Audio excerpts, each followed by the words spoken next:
Hello, hello, everybody. How are we? How are we? Welcome to another live stream. This is our last live stream of July, which is kind of crazy.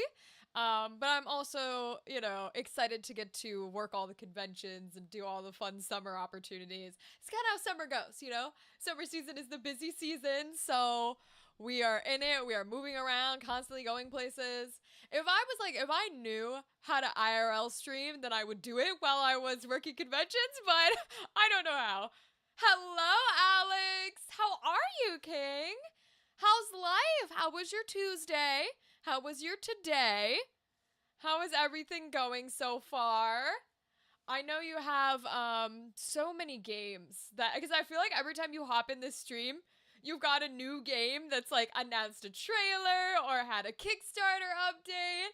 So are there new things? Are there cool new games that we got to look out for? Because you're like the game person that I hear about all of the, especially a lot of the Kickstarter stuff.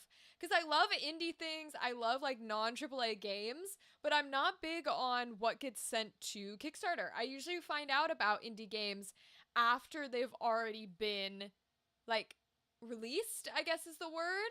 I don't usually find out about them while they're being made, which I think is very interesting. So how's life? What's up? How's it going? I'm just chatting about this is our last stream of July. We got Anime Ohio this weekend, which is gonna be fun. Very excited to say hello to all of our friends down there. Um, it is a pretty chill con, so we'll see how it goes. Yes, you turned 20. Yes, you did, Alex. Happy birthday, as we said last time. Congratulations. You are technically speaking, no longer in the teens. You are in the adulthood. Congratulations, my friend. Congrats. Welcome. It's so funny because when I was out with the dog today, I was talking to a lovely older man and he was giving me his whole life story and he was beautiful and fabulous and it always makes me smile because when people think I'm really young, which I don't take for granted. Much love, thank God. Everybody still thinks I'm young. Thank you very much. I know I look like a 12-year-old boy. Okay, that's my casting type. I get it. Which I'm grateful for. But it's always so funny because people will ask how old I am, and when I say, because I say 27 now, since it's gonna be a few days, I'm gonna be 27. When I say 27, they're shocked because they think I'm younger, but my brain also has to go, oh God, I feel old. And like 27's not old in the scope of the world. You can do, it's not belated to me. I don't turn 27 until the 13th. But it's one of those things where it's like, I just kind of, I don't celebrate the birthday that much. I don't do a lot. I'll usually get something for myself and like treat myself, but I don't do like parties and stuff. Cause I don't usually live in places. Well, y'all know I don't keep connections, so I don't have people to invite to a celebration. You get what I'm saying? Like people invite their friends. Yes, belated if it's already passed, my friend. Alex, belated as if it's already passed. You want happy, that's a good question. I don't know what that word would be. Happy. You've been using it wrong this entire time? Yo, that's so funny. 20 years of your life and you've been using it incorrectly. Yeah, belated means past.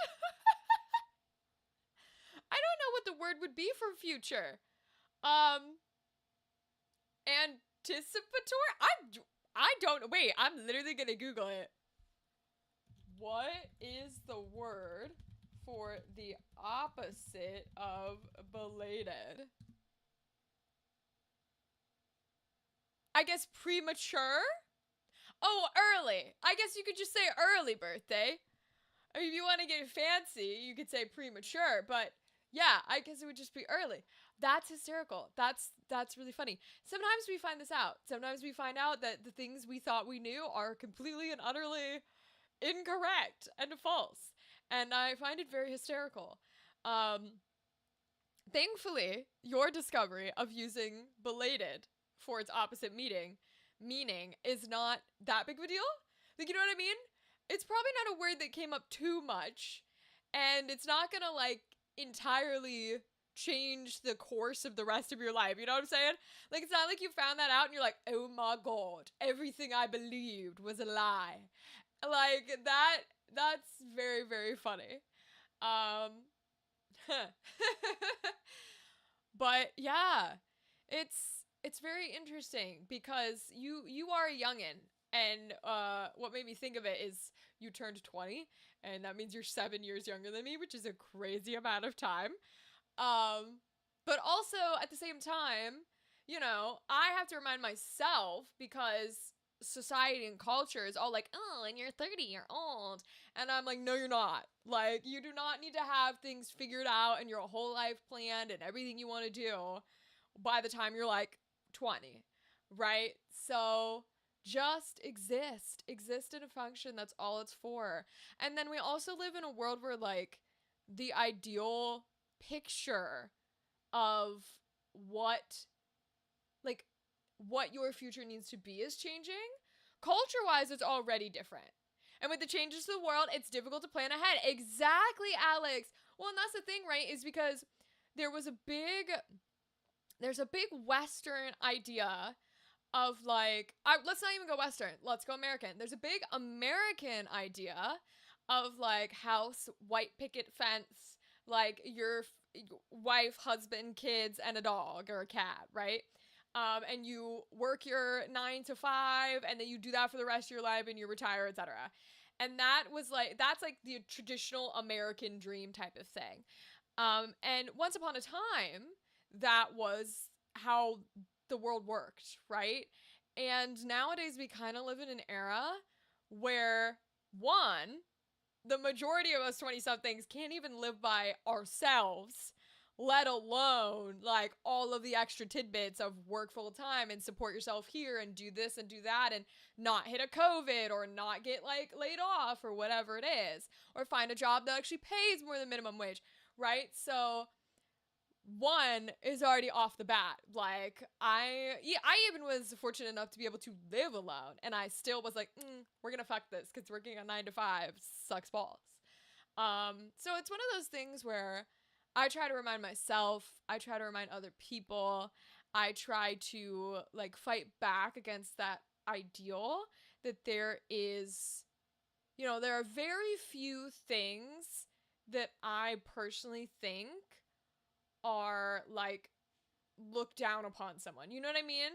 Like, just because someone like has all those little things we mentioned does not mean that they're not like actively working towards the way they want to live their life. Does that make sense? Like, I just think we live in an era of so much judgment, and I grew up being the judger and, reached a point where I was like, oh, I am this way because everybody in my society, my culture, my school, my family, everything, all they do is judge 24/7. And they pretend like they don't, right? Or they don't think they do because they won't look at themselves outside of themselves, right? But then that's what like, growing up is all about, is finding the things that you've been put into and the people that are around you. It's the whole company you keep thing, right? And sometimes you don't get to choose your company. And when you are, which you no longer are, Alex, happy belated birthday again. But when you are like a younger individual, especially like high school and kids and stuff, you don't get to choose the company you keep. So recognizing the pros and the cons of that company are something that's very difficult, but something that comes with you being as a person. So it's very interesting in that manner. So that's something that I try to remind myself, and I try to remind other people of, like, move at your own pace and have a goal, but that goal does not have to be what everybody tells you it needs to be. Like, have little minor goals. Like, I watch a lot of Pokemon content, which is so funny because I'm a Yu-Gi-Oh gal. I'm literally wearing my Yu-Gi-Oh shirt. But I watch a lot of Pokemon content because Pokemon is, a big, huge thing for YouTubers. And so I don't know if Wolfie said it or who said it, but someone in like the VGC side, I want to say it was Wolfie, Wolf Clegg, made a comment that like I don't remember what video it was from, but like it stuck with me and I really like it. And it's like choose little goals and go to achieve the little goals instead of like trying to like, because there's a saying of shoot for the moon and you'll land in the stars. No, motherfucker, you gotta build a rocket ship first, okay? You gotta learn how to be an astronaut before you start jumping into space.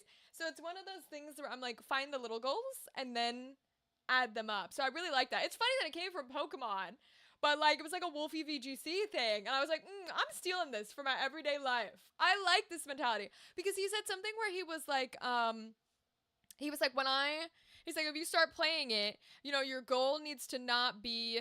Maybe it was Foosley. I'm not sure who it was, but it was one of them. They were doing tournaments, and they were like, you know, your goal shouldn't be, I'm going to be the world championship, like world champion. Your goal shouldn't be, I'm going to be a regional champion. Your goal should be like, I'm going to, you know, win more games at this tournament than I did last time.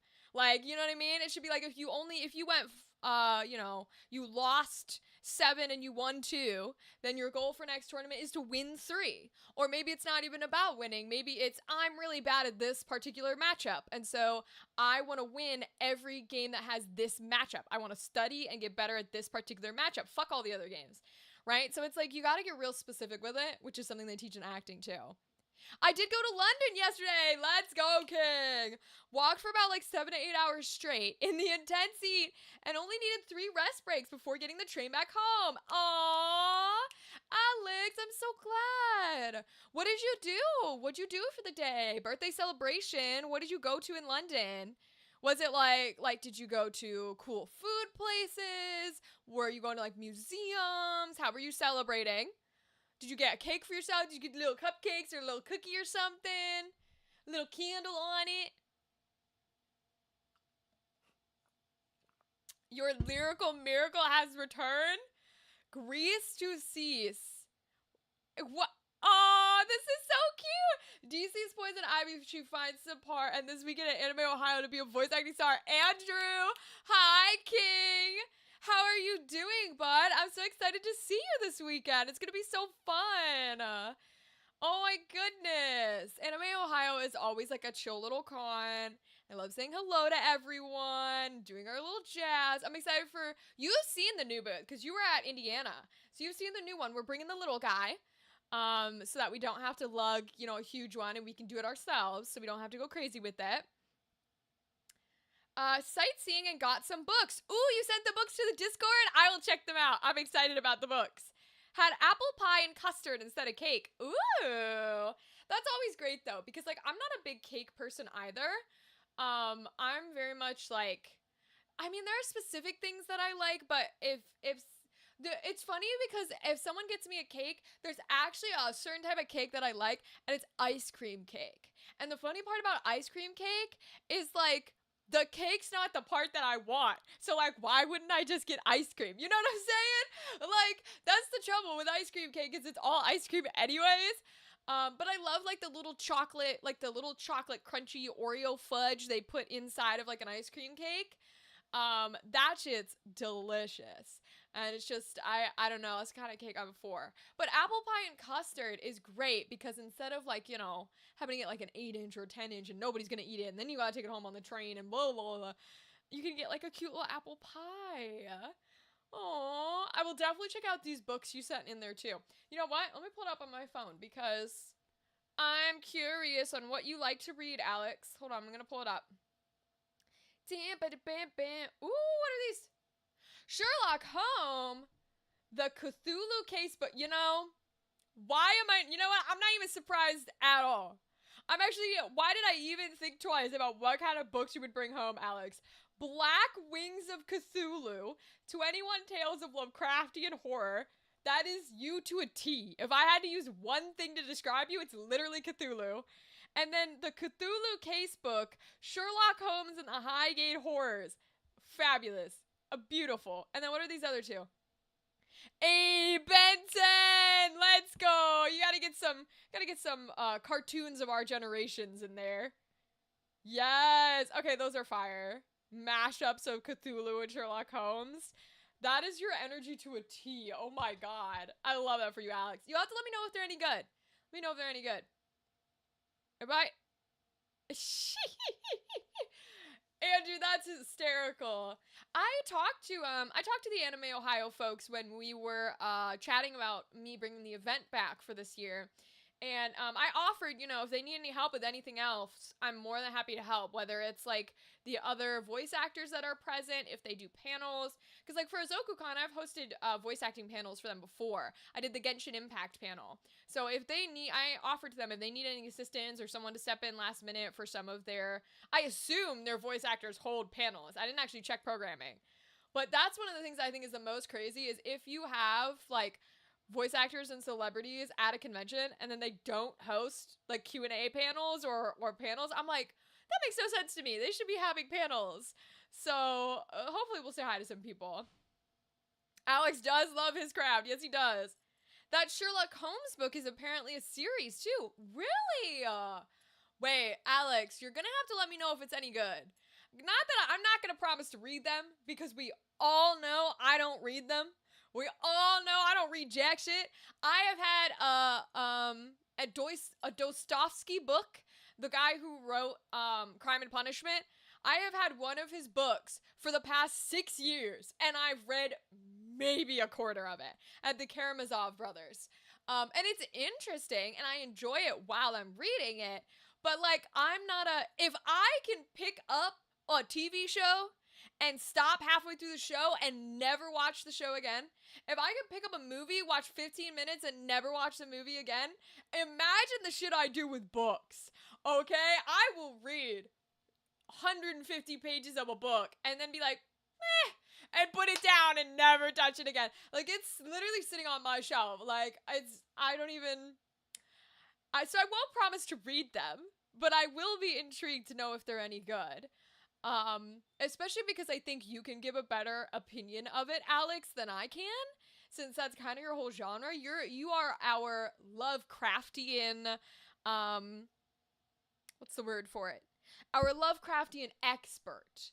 You are our expert in that genre, so I think you will have a better understanding on whether or not it portrays the genre well, or it, like, fits into the knit. Like, does it mesh well with Sherlock Holmes, or is it trying to just use, like, the basics? I think you'll have a better understanding of that than me or anyone else could, because that's your whole genre. That's, like, I'm surprised that you have not, like, written anything in the Lovecraftian. Maybe you're not a writer, but like, when I was a teenager, I would write so much fanfiction, bro. I feel like fanfiction is a rite of passage for any nerd. Fanfiction is a rite of passage, man. Now, to be fair, I was in a creative writing class, so I, like, wrote fanfiction, but pretended it wasn't. You know what I mean? Like, back in school, when they're like, oh, write original stories for your program, blah, blah, blah. And then I'm just like, great, I'll write a fanfiction and then change all the names. Like, sure, original, yeah. No, totally was original, and I didn't just write fanfiction. Like, I think because we had like 20 pages or something, I think the one I turned in for school, not even joking, I'm almost positive it was like a Flashpoint, a Batman and Joker Flashpoint fanfiction. Like, I know I have it somewhere because I save all my shit onto little USB sticks, and then I throw the USB sticks into, like, a container, never to be seen again. But one of these days I'll pull it out because I think it was well written. Like, I consider myself a decent writer. I just don't usually write original shit. I used to, what is so fanfiction.net, and then the other one was like WordPress or something like that. Or WordNet or something. I had one series that wasn't like famous or anything, but had a few people following. It was like a Twilight Princess parody. And that one was interesting because I remember those comments of being like, this will never get done, but it was so enjoying to read. And I'm like, yeah, I'm never gonna touch it again. I don't even know what's a part of it. Off topic, but I soloed a final boss just now, several hundred levels under the recommended. Ooh, what boss? What game are you playing? Hell yeah, several hundred levels under. Let's go. I just recently finished Fire Emblem Three Houses. And I finished the one route. I only did one route. I'll probably only do one route because that's generally how I play. But I picked Golden Deer, and I just finished it recently, so I wanted to get it done before I left. Modded Elden Ring? Ooh. Yes, you were telling me about this, right? Because you were telling me about the modded version and like the updates and the cool things that it added. Incredible job, Alex. How difficult was it? Like, if you did it several hundred levels under, are you like god tier Elden Ring gamer? Like, or did you have a strategy in place to sort of like avoid his hits or something?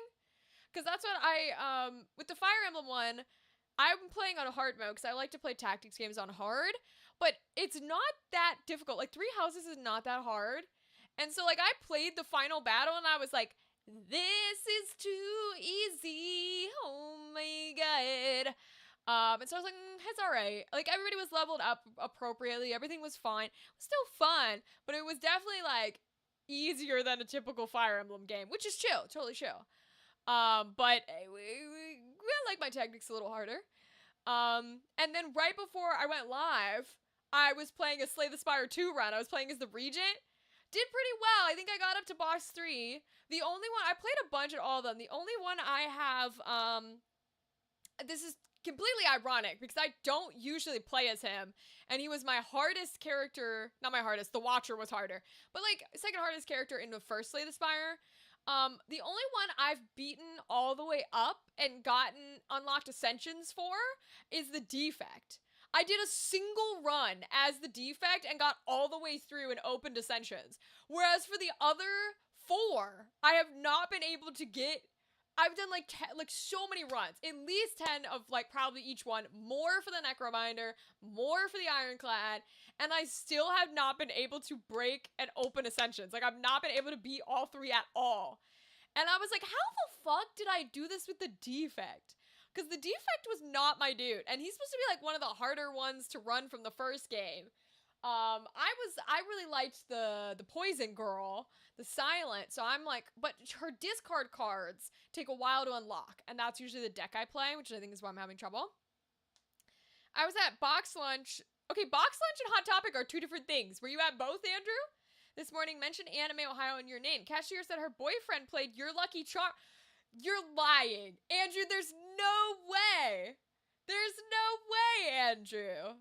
You are lying out your mouth, because that's adorable. Also, a fire game. If nobody's played that, Your Lucky Charm is one of the fun ones I've been in.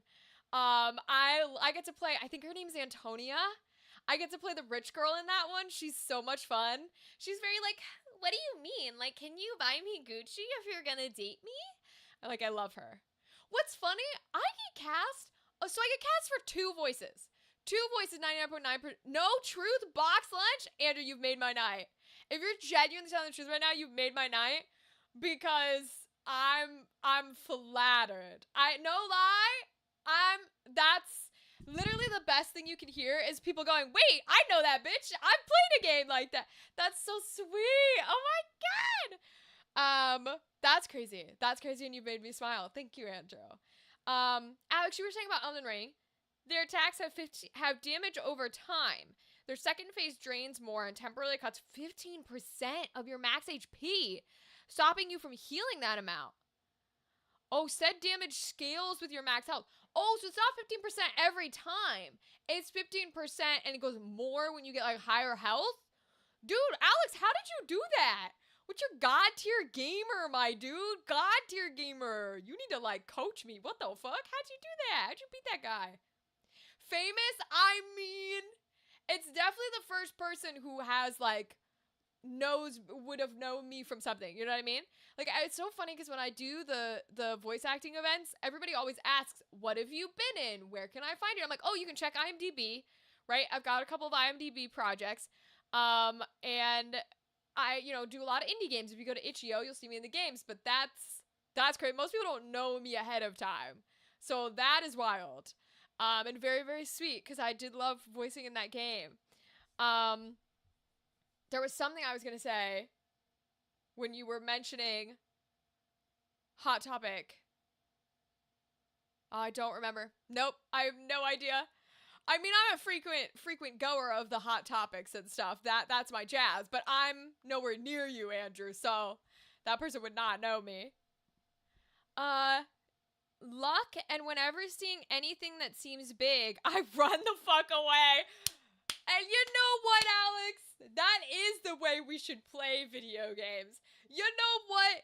You are correct. I will say that is one of the things where I'm not good at them. I would not use the term good. I would never use the term good at video games. However, ad break in like 10 seconds for my Twitch people.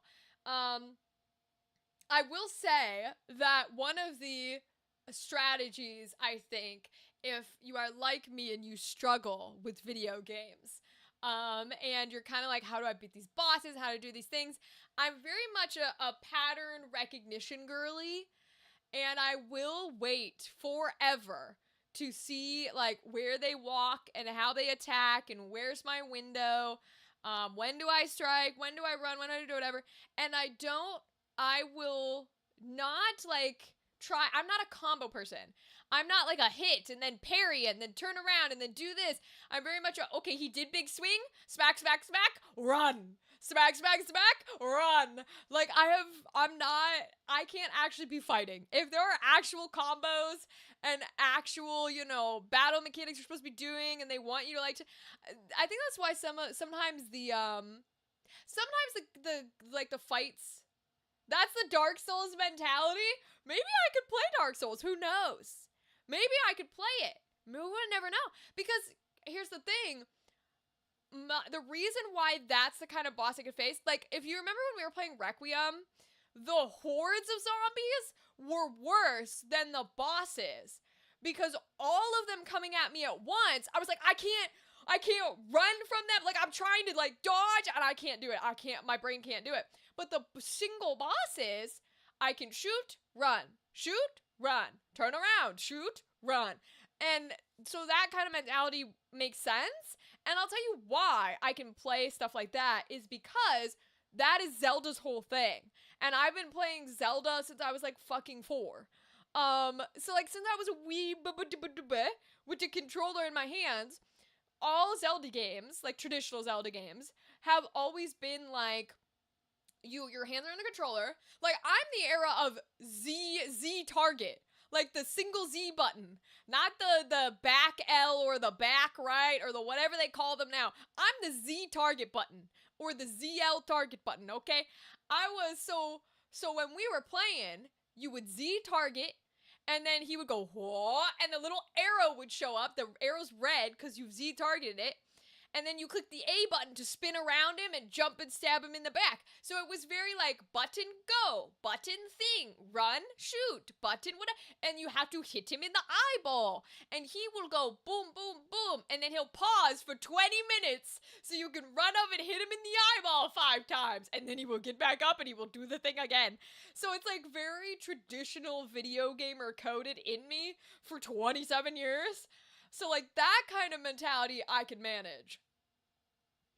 Rachel, it's literally just observe the boss, preferably die a few times to learn the pattern, dodge, smack when you can, often once, maybe twice, and get away afterwards since the game's punished for getting greedy with damage. Alex, that's so interesting. You make me want to... Alex, you're giving me false hope. You're giving me false courage, okay? You are giving me, like too much positivity to where I feel like I want to pick up, like, a Dark Souls or something.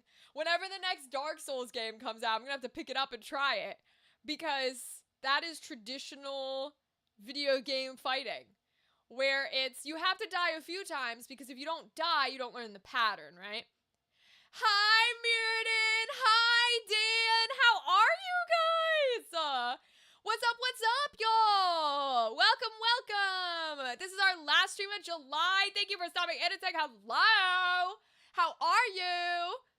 Alex and I are talking about video gaming because Alex is our video game fanatic, our savant. And apparently, like, because he's telling me how he beat this really cool boss in like a modded Elden Ring, and I'm talking about how like on my brain can do like traditional fighting styles. So where it's like hit, run away, hit, run away, hit, run away. And so those are like, I'm not a very good gamer, but traditional style bosses I can fight because I'm used to being like really patient and just hit once and run. You know what I mean? Tired yourself? I'm doing well, Dan. I had a pretty chill day today. It was nice and sunny. It was very pretty out. I will say like I ordered new shoes. I like tested on shoes and I ordered new shoes last week, but they're not going to be in for a while. So my old shoes are at the point where like my feet hurt. And that's probably going to be the worst since we're going to have Anime Ohio this weekend. And I'm going to be on my feet 24/7. And so I'm going to want to absolutely explode. But other than that, we're chilling, you know? And I'm excited to finish a game today because I like closing things out before we move forward.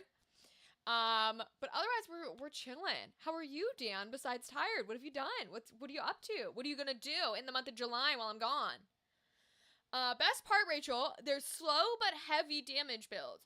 So, fast and rapid blades, magic of all kinds, bow and arrows, crossbows and bolts, etc.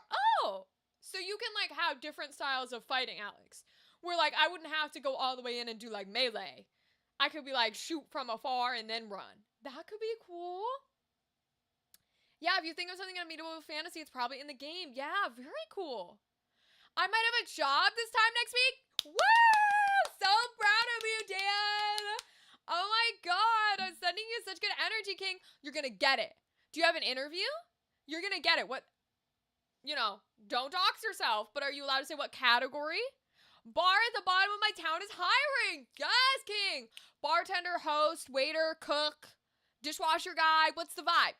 I'm sending you so much good energy. You're gonna fucking book it. You're gonna get it, King. You're gonna own it. I believe in you.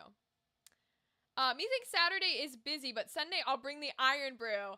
Ice in non-used water bottle and cups and test reels. Another feather in your cap. Yeah, Andrew, come during, definitely, Saturday's probably gonna be the busiest. So definitely not Saturday. Sunday is totally fine.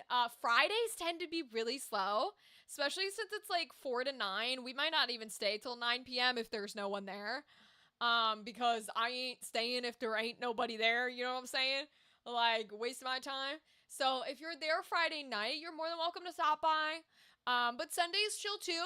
If you're gonna come on Sunday, just come before we ship out because, we're not gonna dox ourselves, but Andrew, since you are aware, and without saying it out loud, we take the whole Sunday to do the convention and then leave. So once the convention closes on Sunday, we're out, we're gone. So just don't come too late, okay? Because we can't dilly-dally. But I will absolutely do the reels. I absolutely want to try it. It's not alcoholic, right? It's like Fanta, like orange juice.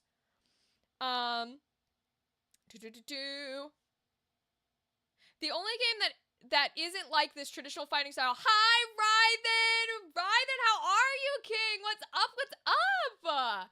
How's the life, buddy? The only game that isn't like this traditional fighting style is Sekiro, since you have just a katana in that game, and whatever your prosthetic arm has in terms of utility. Oh, I've seen a few people play Sekiro. That one seems hard as shit. I don't think I can play that. I think I'd be fully out of my depth for that one. Got an interview next Tuesday for anything and everything. Oh, Dan, you're gonna nail that interview. You're gonna do incredible, King. They're gonna hire you and you're gonna work at that bar, okay? You're gonna work at that bar. You're gonna have a great time. You're gonna get a good shift. You're gonna get good pay. Hopefully they give you insurance or something like that, but at least full time, okay? Or whatever you're shooting for. I'm sending you so much good energy, Dan. Sekiro isn't ideal for many players since it locks you into one weapon, but the others have more creativity. I see. I don't mind being locked into one weapon style because, like I said, traditional Zeldas are usually one weapon. It's sword. Like, you have other items, but they never intended you to, like, fight with those, you know what I mean? Like, you had a separate item in each dungeon. So the boss in the dungeon where you get bombs, you'll probably have to use bombs, but then you're gonna go to the eyeball and smack it with your sword. So, like, I don't mind a one weapon, but I know Sekiro is really hard. Better than Fanta and Sunkiss, no alcohol. Okay, cool. I do not drink either, Andrew. I just wanted to check because they're not going to allow you to bring alcohol into the building. And I don't drink alcohol, so wanted to check ahead of time. But I didn't think it did when we were talking about it. I will work at that bar. It's not my normal watering hole, but I know some people who work there already. Yes. I love you guys and your connections. Look at you being awesome people. Fucking functioning. Life is lifing and it's amazing. Hell yeah. In Sekiro, the parry system is needed for combat, so you need to learn how those narrow timings. Yeah, that's the thing I don't do.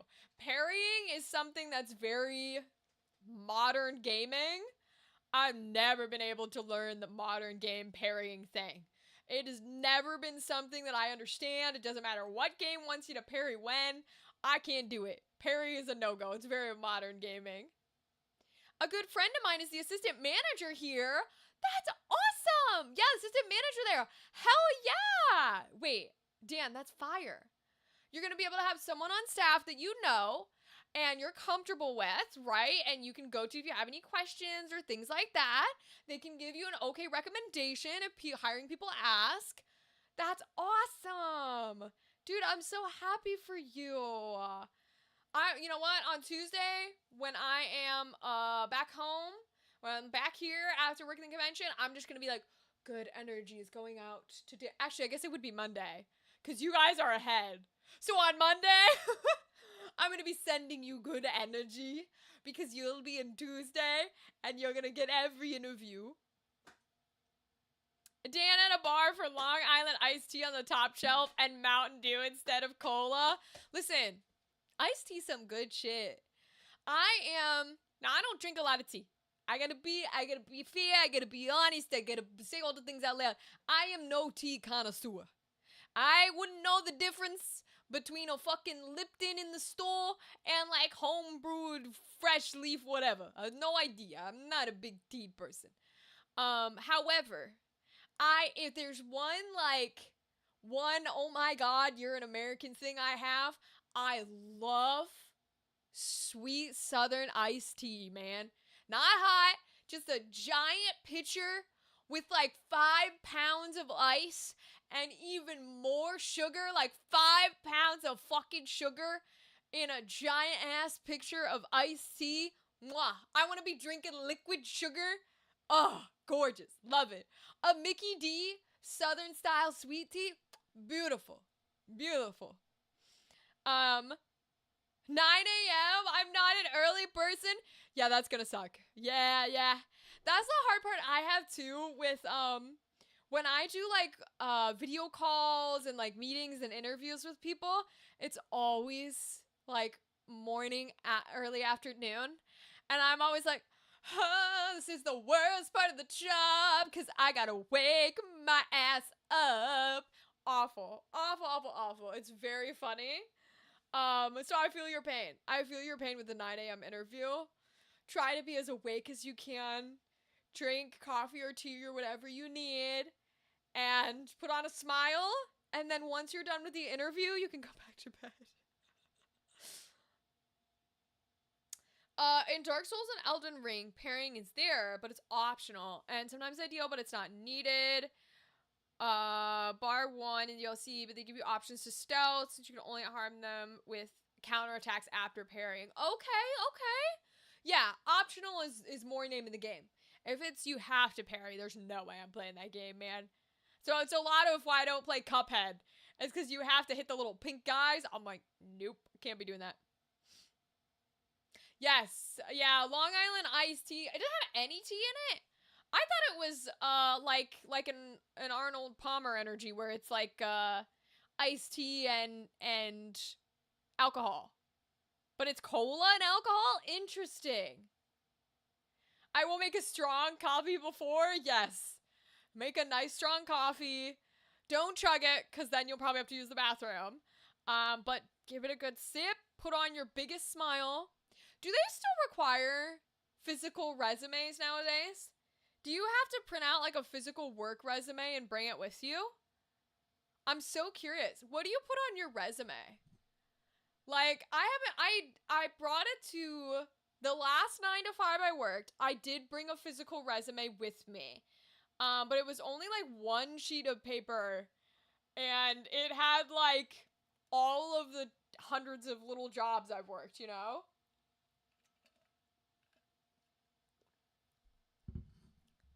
Yes, I put one down there on Monday. Oh, and they called you earlier today. Oh, to schedule the meeting. I see. That's so interesting because that's cool that you could go down there and give them a resume and be like, I'd like to, if you have any openings, let me know. Older Americans like to think that's still a thing you can do here. But it will get thrown in the trash. If it's not a mom and pop store, you can't do that in the US. But that's very interesting that you could do that there. Oh, Mirrodin, I'm here. I'm just blab. Woke up from an accidental double nap and can't decide whether to stay awake or pass out again. Oh, Mirrodin. It's okay. I'm sending you whatever energy you want. If you want a sleepy time and you want to sleep for the next 20 years, I support you. Okay, go be a dragon in the little gold hoard that you have, like in a cave, and sleep forever and awake in 20 years. Or if you think you need to wake up and you need to do things, then, we can keep you awake.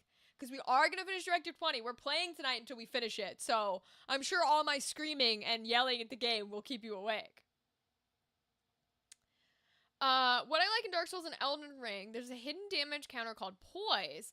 When a weapon type has their own poise damage value, if you reduce it to 0 below, they stagger. Oh, okay, because I know some games that use a staggering feature, where if you, get that one down, then they'll, not be frozen, but you know what I mean? Have a big opportunity to hit them.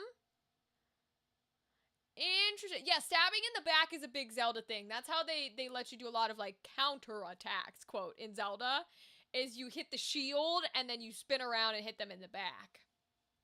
That's a Twilight Princess move. No, we didn't. Dan, I did a quarter of the last episode because the last episode was hella long, like you said. So we're gonna finish the rest of the 75% tonight. Yeah, stealth and big heavy weapons. I'll have to try that. The way the world is sleeping for 20 years is appealing. Yeah. Yeah. Truth, bro. You're dragging your ass to the PC? Good. Press 1 for English? Yeah, literally I gotta be like, hello, thank you for calling in today. Welcome to the live over stream. Today we will be finishing Directive 8020.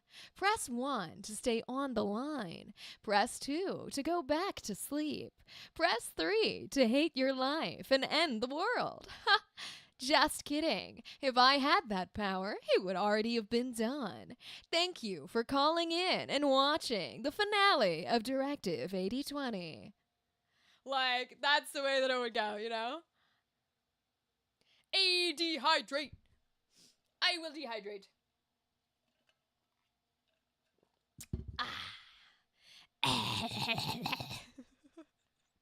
To my fellow ASMR haters.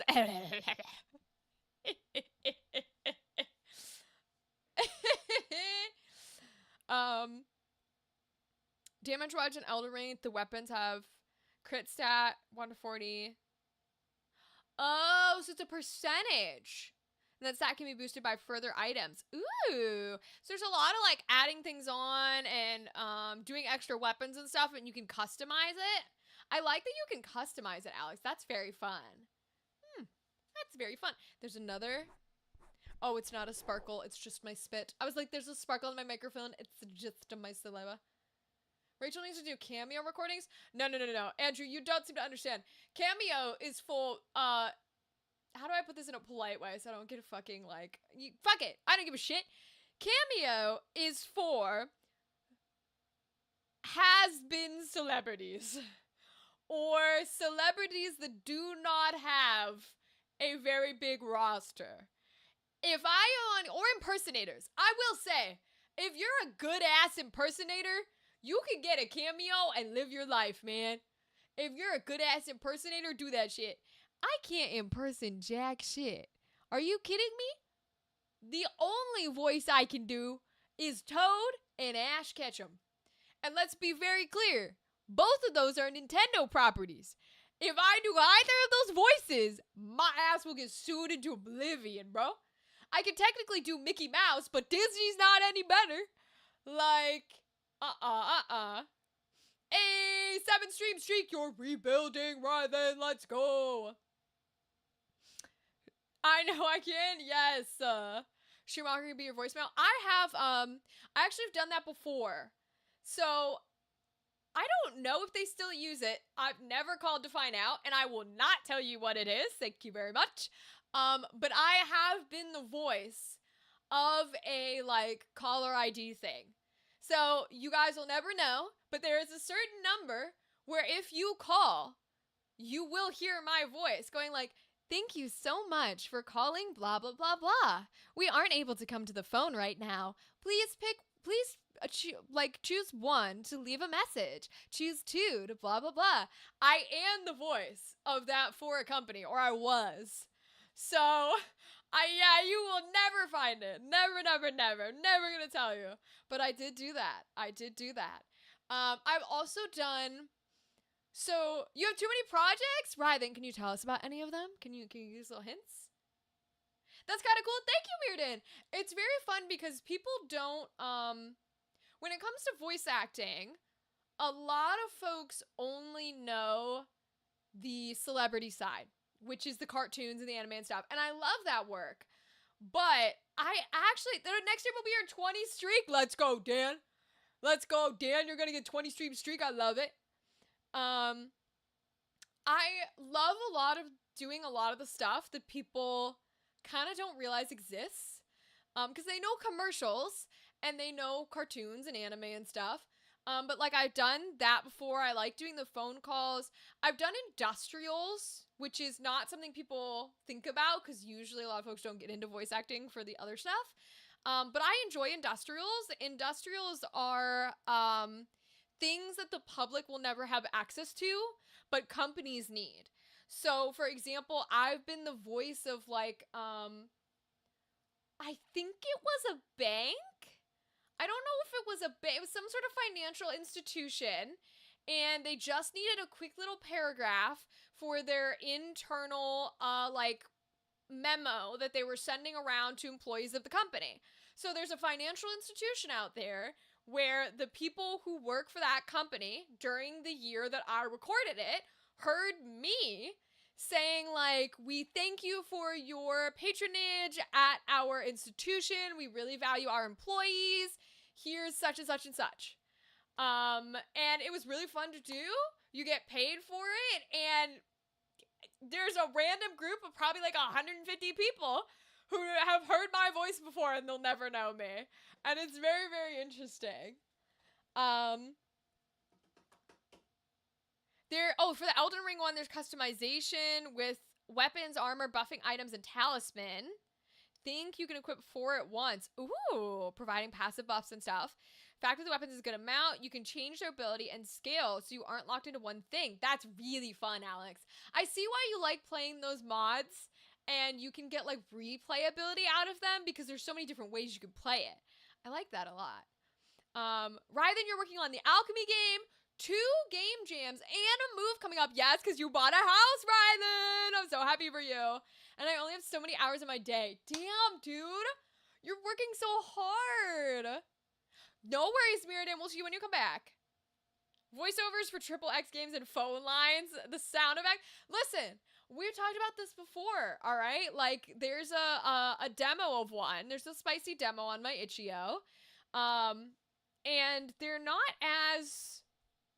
It's not as weird as you think it is. I don't know how to explain it. Like, it's not as weird as you think it is because, well, if you are a professional, let's put it that way. If you're professional, no form of acting is as weird as you think it is because we don't look at it from the audience point of view.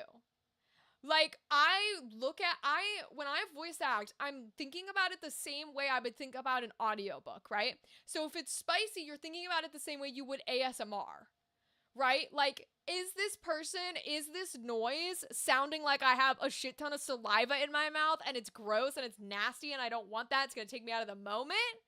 Or is it like nice, clean, and clear and crisp? Like, that's what's running through your brain, is will it take you out of the moment or will it not take you out of the moment? Hence why I don't do fucking audiobooks, because you can't be in a moment with this voice, okay? Yeah, it's exactly, Andrew. I need to take 2 weeks off from work, but I have no PTO. Yeah, you ain't taking anything off, Rythan. If you don't have any PTO, good fucking luck, King. Like, that shit ain't happening, my guy. You're gonna have to just do like bits and pieces. I mean, when are your game jams due? Because I feel like those would be first, right? Besides the move. The move is the biggest thing. Let's be very clear.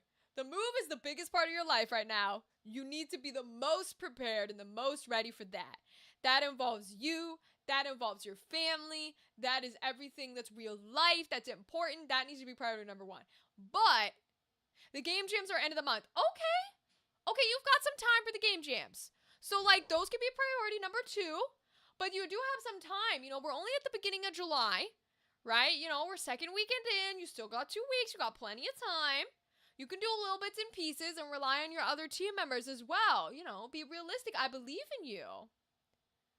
Yes, Clean and Chris, drink some Diet Pepsi, literally. The guy who did the Japanese voice for Nanami from JJK did the Japanese dub for the 50 Shades of Grey audiobook. And good on him. Good on him. Thank you very much. Well, the funny part about audiobooks, okay, so I'm going to teach you a voice acting industry term here. So, the funny thing with audiobooks is even when they are 50 Shades of Grey level of spicy, right? It's still an audiobook. So they're not audio dramas, which is a different thing, and they're not what we call full cast audiobooks or full cast audio dramas. So the term full cast means that instead of you have a narrator and then each like character has its own voice. So like one person might be like they put on a black dress and then the narrator will go and then she thought this or that. And then the next person speaks, right? That's full cast. Full cast also sometimes means sound effects, but not always. Audiobook, so if we're going to tier, it's audiobook, full cast, audio drama. Audio drama means you're getting everything. It means narrators, it means every character has its own voice, it means you're getting background music, sound effects, ambiance, the whole package. So if we are spicy audio drama, you getting all the sounds, and I mean all of them. But if you're all the way down at audiobook, and usually even full cast, which full cast is a new thing, you don't always get that. If you're all the way down at audiobook, all you're doing is reading the book. Yeah, okay, you might have to say penis, but like, you're not making noises, you're not making sounds, you're not even really like emphasizing things, you're just reading. That's all you're doing. Because the thing with audiobooks is you are meant to disappear. The person who's listening to the book, regardless of what the book is, should not hear you. They should just hear the words. If they feel like someone is reading to them, if they are out of the moment so much that they recognize there is a person narrating it, you're not good for the job. Again, hence why I don't do many audiobooks, because you can't hear me read something and not hear me. So that's the thing, is like, that's part of the gig. So with versus audio drama, no, we want to hear you. This is a performance, baby. So different capabilities. That man's voice is OMG. Oh, I'm sure his voice is mwah, mwah, mwah, mwah. I'm sure his voice is eat it up for ice cream for dessert, okay? Some people's voices is, money time.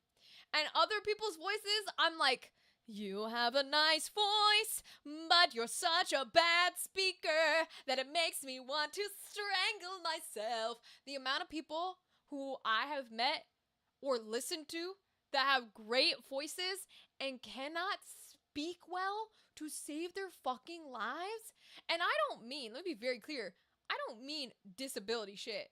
It does not matter if you stutter. It does not matter if you have a lisp. I mean your intonation. I mean your, what the fuck's the word? It's the continuance. Oh my god. Can't think of the word. But like your cadence. Cadence? I think it's cadence. I'm talking about like the rhythm. Oh my god. So many people don't know what fucking punctuation is. I swear to hell. Sweet tea and Diet Pepsi fueled Rachel this weekend? Probably. The Elden Ring has an official manga. I've seen that, Alex. I've not read it, but I have seen pictures of the Elden Ring manga. Is it any good? Have you read it? I need to do an audiobook, me being me, and instructional manual in audio. So, okay. So, see, now you're getting into all the little bits. Instructional is its own category. So, instructionals are a part of e-learning, or they're a part of medical. So medical is its own genre. Because of all the technicalities that come with medical, they are their own genre. Instructionals often go into e-learning, not audiobooks. Because the difference in instructionals is we actually do want to think that we are listening to a person. We do not want to lose ourselves in an instructional. We want to feel like we are directly listening to a human being, because we need to hear the words they're saying and we need to process the way they're saying it, and it needs to be more formal. So instructionals, I did e-learning for a while, but I did the form of e-learning that is language based. So I used to do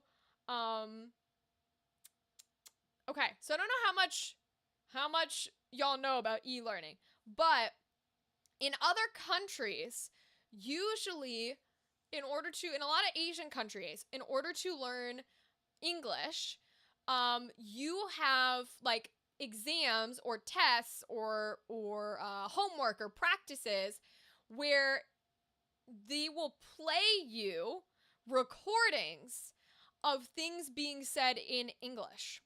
And then you have to answer the questions in English after someone has spoken to you in English. So I used to do e-learning for a couple different places in China where we would be the English voices of a story and then like ask them questions. So it would be like, and it was for relatively younger folks. So it would be like, Jill and Bob are friends. Jill likes the color pink. Bob likes the color blue. When Jill and Bob play together, they have a lot of fun. They often play at the park. Where do Jill and Bob play? Do Jill and Bob have fun when they play? That's what it is. And you have to be very, e-learning is so funny because they're very particular about how you sound. To the point where they didn't really like me voicing women. They wanted my Ash Ketchum voice. So a lot of what my e-learning was my name is Carter. I love my mom. On Tuesdays, we go to the store, and I help her pick up apples and bananas. Do you like apples or bananas? That's usually what they hired me for, was to do that. And you have to be very specific because they want it to be engaging. They don't want a robot. They don't want you sounding like a robot, or they would have fucking hired AI to do it. So they want you to be engaging and they want you to sound real, but you have to do it slow enough that somebody who's new to the language can understand it. And you have to be it sounds cursed, Ash's Carter. So what's funny is it takes a little bit to get into the rhythm. Once you're in the rhythm, you're in it. But again, it pays fine money. It's actually where you get very consistent work. It's very quick turnaround. where it's like 24-hour, 48-hour turnaround, which is usually what China work is. It's 24 hours. Oh, you haven't read it. You've only seen the manga, Alex. Got it. Final payments of 2 Kickstarters went through. Alex, does that mean their games are going to release soon? I'm so excited for you. But it's very funny because it does sound a little cursed to us. But they're so particular about it that sometimes they'll still use Chinese names, but they usually don't. They'll usually switch them to English names. But actually for a lot of e-learning, so what's funny is Chinese dubs, where you're doing the English dub of a Chinese program, they will change the names to English. And it'll sound really out of place. But for e-learning, they oftentimes use Chinese names. So they'll give you a pronunciation guide, and you need to make sure you sound exactly correct. And then also, because, so they want an American voice, but they want it really generalized, because they're teaching the same way like when they teach Spanish to kids in school, they're teaching like formal traditional Spanish that no natural Spanish speaker uses. You know what I mean? Like they don't teach you all the slang, they teach you the proper fancy way to say it that nobody talks about. So when these folks in China are you learning English, they want the fancy proper way. They don't want all the slang and the dialect. So like a lot of the things that I had to work on was like I had to be very specific about like, today my mother and I went into the car. Like you have to be very careful about car, because if you say car, they're like, that's not clear. We need car. So you have to be very careful about things like that. And they sometimes want the British R's, even with the American voice. So like my mother, they want the R, but like you can't say mutter. You have to say mother. You have to be very careful about it. And they will get real finicky with you because they need it clear because you're learning. So if the kids can't learn, that's not helpful. But it was a lot of fun to do. It's work that I quite enjoy.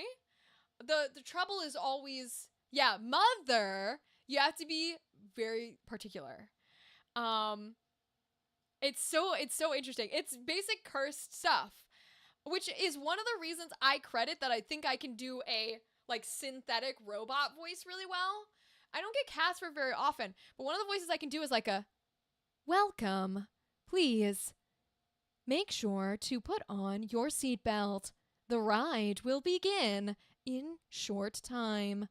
Make sure that you have all items inside the roller coaster. It's one of the reasons where I'm like, I can keep that pattern very well because I had to do it for my very first gig in voice acting, which was e-learning. Psycho rewatch. Yeah, it's funny because I really enjoy that work. I enjoy e-learning, like the English, doing English versions for the Chinese folks. I really enjoy English dubs, which I did for a while. I don't know if the second one's out, but like, I've been the voices for like Chinese vertical dramas, been the English voices for that. The trouble, the thing that always sucks, because there's always an issue, is even though I actually really enjoy that work, I have trouble getting cast in that kind of work because I'm not feminine enough vocally, which to us is crazy because I don't sound like a man. I'm so high-pitched, I sound nothing like a man in a million years. I'm so fucking high-pitched. I'm like a fucking out here soprano, okay? But over there, they want, hi, welcome, my name is Jill. But like in a natural tone. So it's like not a, they don't want to cast me as a woman is basically what it is. But they don't want to cast me as a man because I can't do the male voice.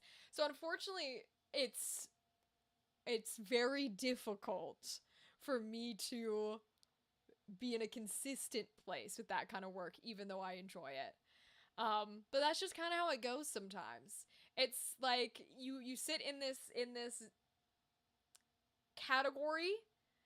That's why I make a lot of my own stuff, right? It's why I love to do indie work, because we have so many indie game creators, like everybody else here, like Ryden and all these folks and all these games I've been in, right? Your Lucky Charm, all these things, where indie folks don't give a fuck.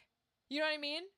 They're like, yeah, I'm looking for something specific, but also like, I don't care. I like your voice. I like your performance. And so it's kind of easier. Does my voice have a chance? Your voice is low? Yeah. Andrew, yeah. 100%. If you could get the pace down and the intonation down, the tonality of it, yeah.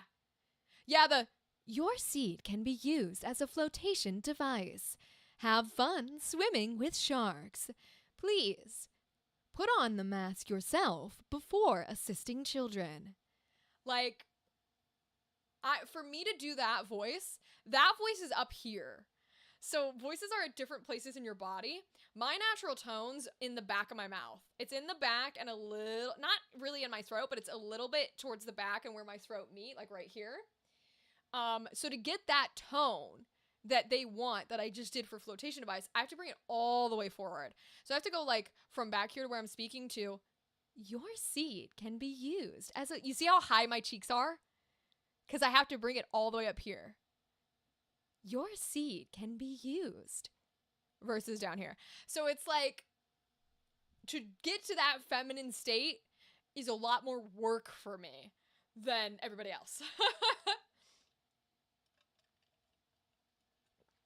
But, you know, because what's funny is like, I know several like voice acting people who are like, oh, commercials are where the money is. Like, get an agent and do commercial work. I had a commercial agent for 3 years. I didn't get a lot of auditions, but I also never booked anything because I was never feminine enough to do all of the like T-Mobile commercials and the Bounty Soft commercials and that kind of stuff. I'm not, it doesn't fit where they want it. Sometimes that's just the way it goes. And that's what you got to be conscious of, you know? But it's okay. I don't mind. There's a lot of different genres and styles and all sorts of things.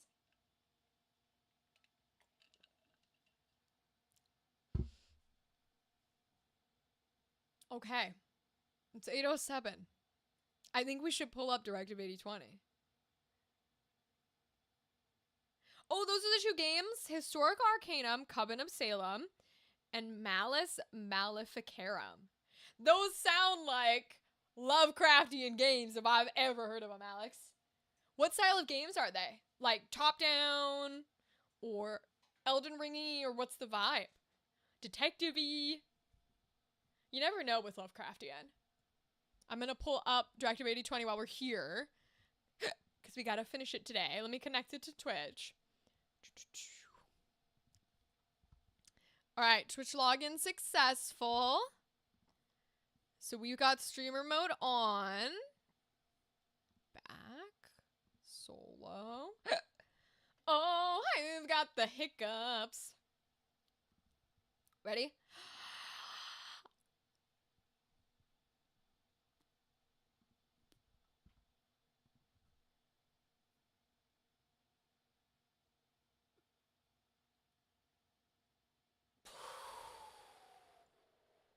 That's how you get rid of hiccups, in case you're ever wondering.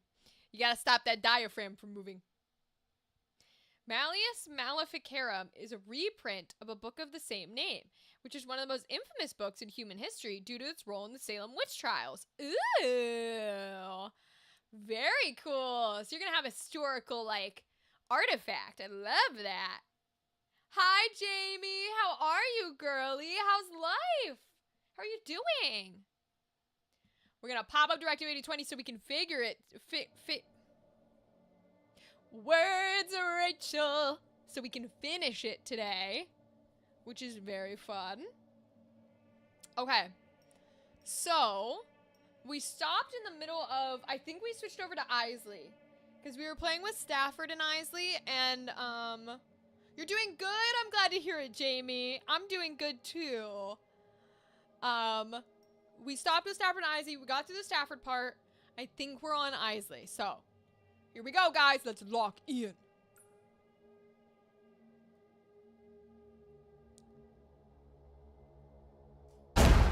Oh, Jesus Christ. Okay, we're at Stafford, apparently.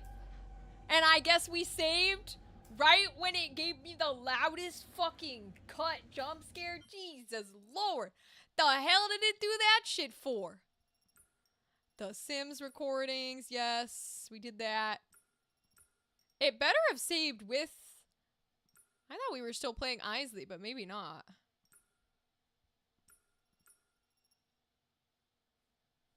Let's see.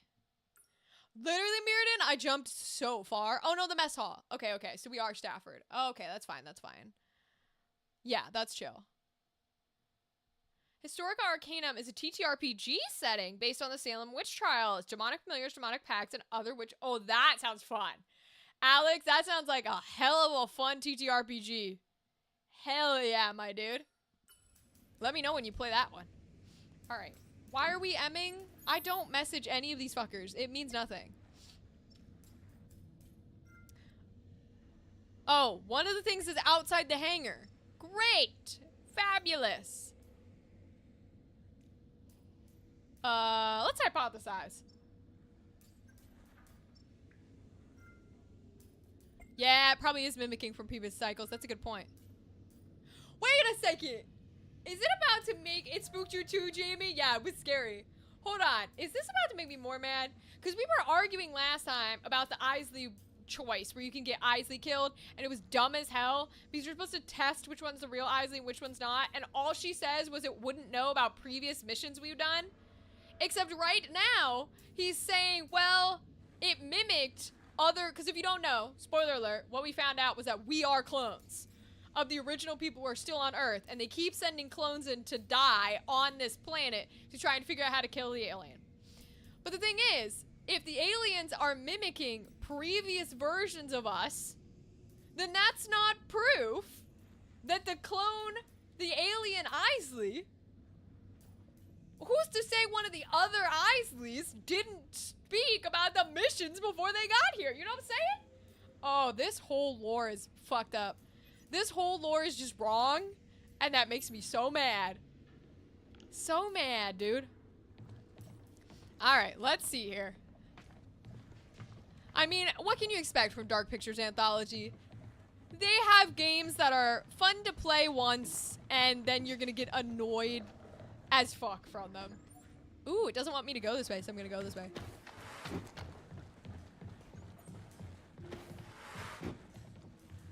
What's in here? Oxygen saturation level 45%. Seek alternative air supply immediately. Yeah, I know. Trying to explore all your rooms. I want to see all the juicy tidbits. What's this? Internal log. The Oracle, cycle number 13, growth discovery. Crew 13 discovered the growth earlier than in previous cycles. Upon discovery, crew members were divided. Particular Science Officer Anders expressed concerns. This is reminiscent of her reaction in previous cycles, 1, 3, 5, 6, 8, 10, 11. Following a heated discussion, Williams steered the crew to take a sample. This cycle, Medical Officer Cooper took the sample. Hypothesized motive, guilt, or protective feelings towards Anders.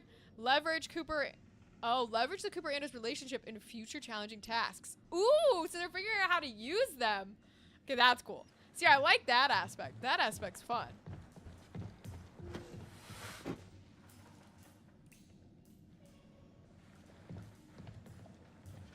That's where we came through, I think. Ugh. Nasty, nasty. Alien nonsense. Alright, I'm coming, Isley. Oh, great. What was that? Something large. No kidding. No fucking kidding, something large in engineering. Is this engineering? Oh, it's closed. Okay. Oh, Dan, by the way, I finished Vox Machina. It was crazy. That ending was wild. I don't know how the normal campaign goes, but that ending was wild. The graphics. Oh, here we go. Flashlight off.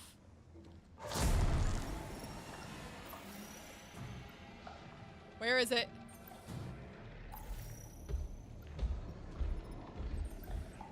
Where is it?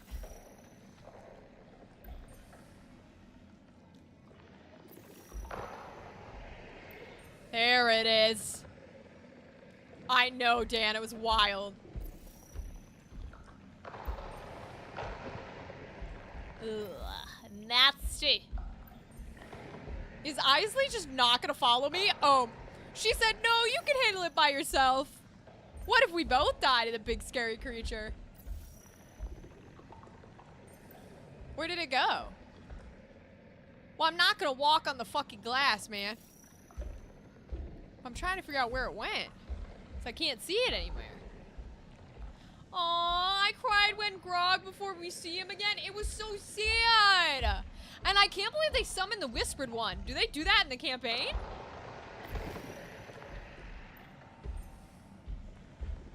Oh, there he is. He's kind of like walking around the corner a little. Can I jump through there maybe? I can't tell his pattern because he's not showing up all the time.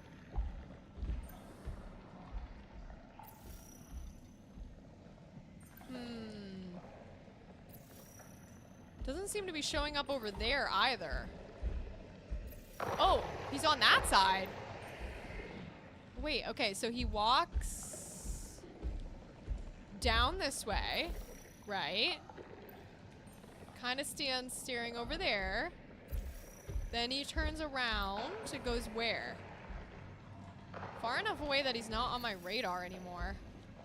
Can I go in here?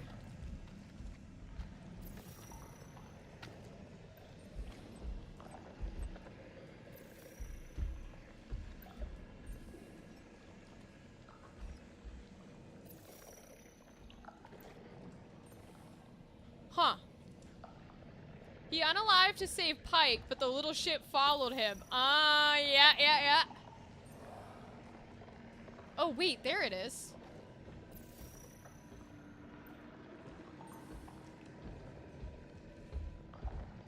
Where am I even going? I didn't try to open the door it wanted.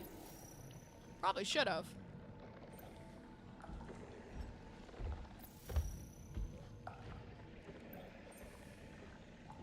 That's behind me. Okay.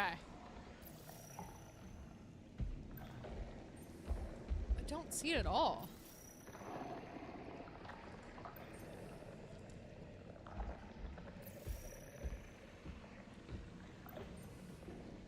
Oh, okay. He's walking down. Jeez, he's really out of the radar.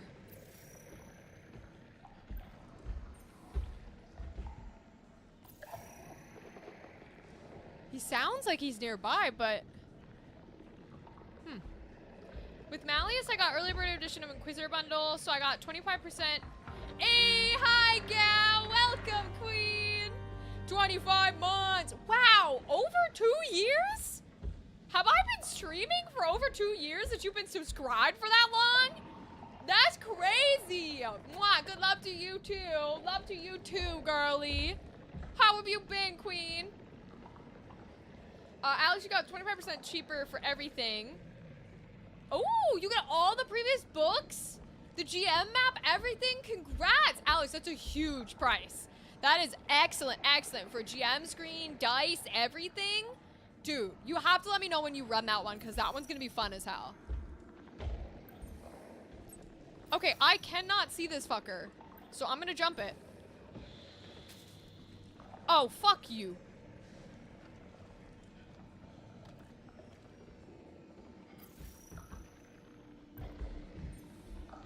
Oh, fuck me. Oh, Jesus.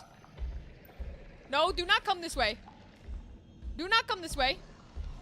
No, no, no, no. No. Oh my god.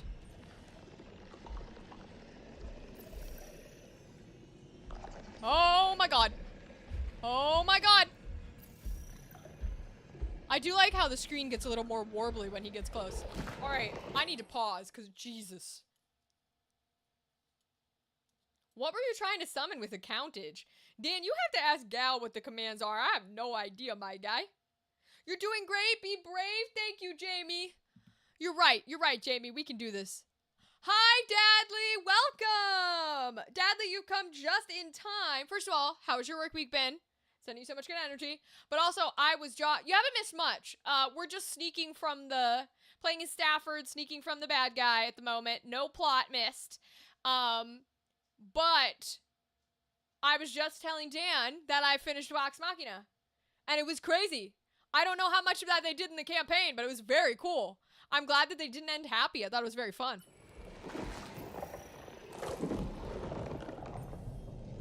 Bro, he keeps going off of my radar, dude. Wait a second. Is that door closed?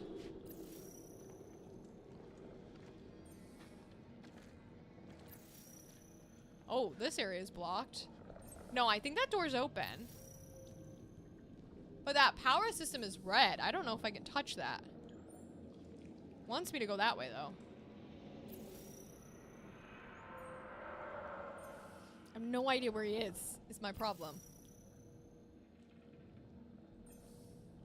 Oh, did he do the thing where he disappeared? Because I don't hear him walking anymore. Oh, no. Countage of stream elements command for how old my account is. Oh, nah, I don't have whatever that is. Season 5 is set for early 2028, and I can't wait that long.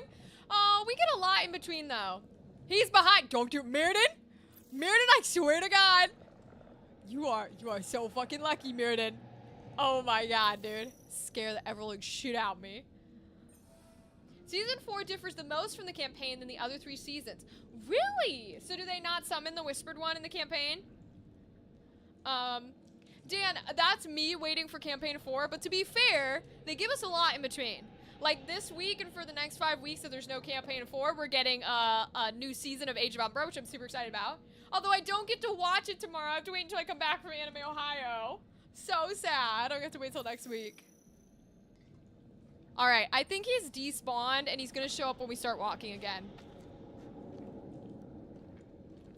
Because usually that's what happens.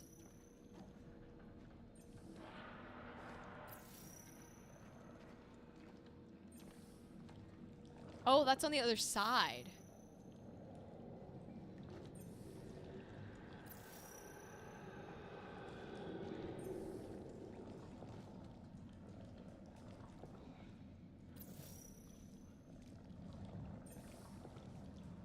Ugh.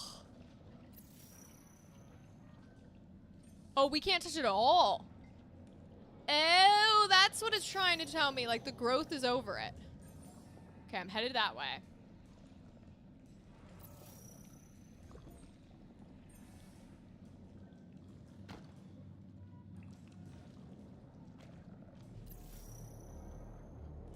Don't play that music. What the fuck?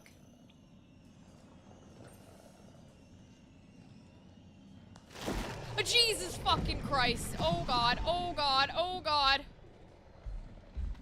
I knew this fucker was gonna do that shit. Waiting for season 2 of the Mighty Nine? Yeah, that was a good one, Dan. I knew that shit was gonna happen. It is a very good scary game context. I will give this game credit. So far, I have not had a single one of these hiding scenarios where I feel like anything was unjustified. Like every time they do that where he disappears and he shows back up, I've been able to like turn around, get away, hide, and it doesn't oh no. I'm about to eat my words. But it doesn't feel like it was uh-oh, you weren't fast enough, like, sucks to be you type of scenario. It's felt very justified. Okay, he's turning over there. Where do I hide here? Because I've got to go through there. I think over there. No, that's not powered, so I got to go to somewhere else. So I maybe have to go over to the right. Oh, interesting. Watch that in a single day? Aww. The Whispered One and the Cult are the big bads in the campaign. It's just approached very differently in the show. Oh, okay. Okay. Well, that's cool that they're able to change it and, like, make it lore and stuff. I love that. I love that they get to do that with the show. Because as somebody who's not watched Campaign 1, I quite like the way they're doing it in the show. And we got Bard's Lament. Bard's Lament I knew about. Add in about a minute for my Twitch people. Bard's Lament was so fun to see. Okay, so he walks around here, and then he walks up to me. Right. I think I have to go past him to the right, because I don't think that guy is touchable. I think I have to go around to that cord back there. We're gonna find out, though.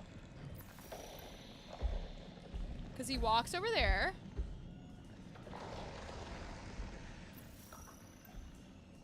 Maybe I could hide back there. But he's gonna turn to the left.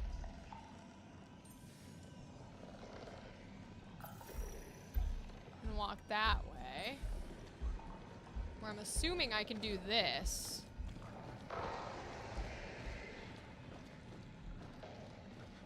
Oh, shit. Well, fuck. They blocked it. Okay. Well, I'm not going this way. Oh, I also cried with Vax, even though he was a badass till the end. Ads, what are those? That's right, subscriber King Dan. Doesn't Vax die in the original campaign? Because isn't that the whole point where he becomes like a mindless minion of the Raven Queen, and then in campaign 3 they get him back? If you're wondering, there are other books include settings like Crusades, Renaissance, Silk Road with the cultures, and an arcane 1800s retelling of Istanbul. Oh, that's actually really cool. They have a lot of different cultures. I love when games expand into like cultures and years that we don't usually see. I like that, Alex. Okay. So how do I get out of this? Is this a follow behind him scenario? I think so.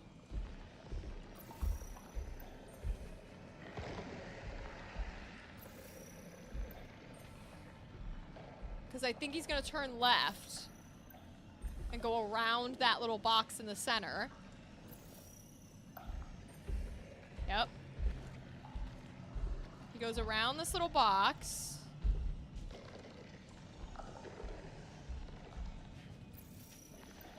And then he should go left again.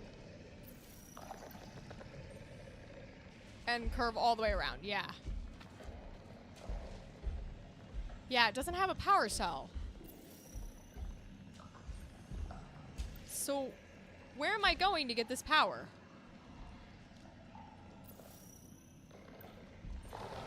Is it all the way over? Huh.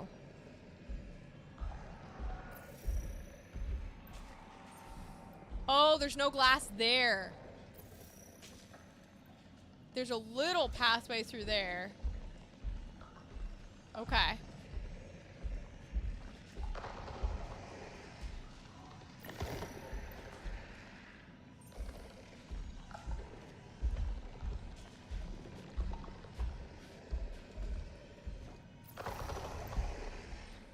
Okay, so I'm gonna go back that way. As soon as he starts moving.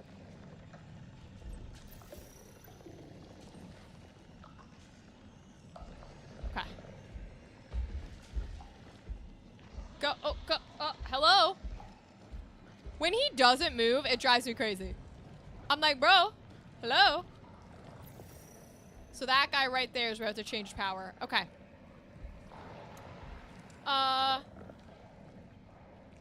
The Dark Bard, Beastmaster, and Death Knight are original characters of the show. Oh, cool. Dark Bard is my kind of dude. Yes, I love him. He's the guy who did their Australian shows.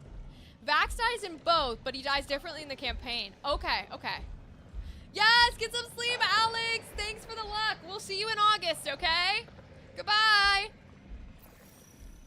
All right, I'm going to wait till he turns again, and then I'm going to do that little machine. Okay. We're going to send it that way, I think. Currently powering door. crouch, my guy.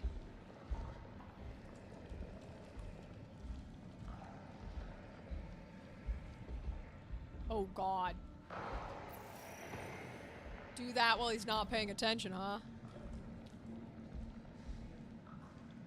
Okay, I'll wait until he goes around again, I think. 'Cause I think that's where he stands, maybe? Maybe? Can't see him at all on the radar right now. I can hear him walking. Yeah. So he stands there, and then when he turns to go around it, I'll go do this door. There he goes.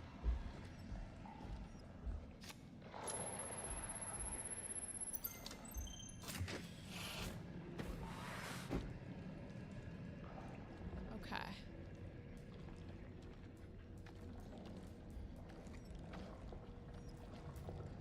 Nice.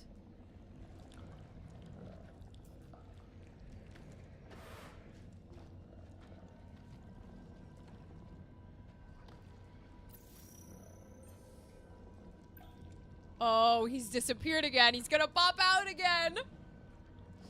Could you maybe take another break between the 11th of August and the 1st of September so I don't break my streak?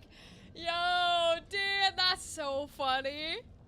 Well, if it's any help to you, Dan, the last weekend of August is our very last convention. So I will be off that week, but I will probably be streaming on the 11th. But that week before September 1st, we'll be off. Peekaboo indeed, Mirrodin. This motherfucker's about to show up when I walk out this door. I already know. I'm about to fucking run.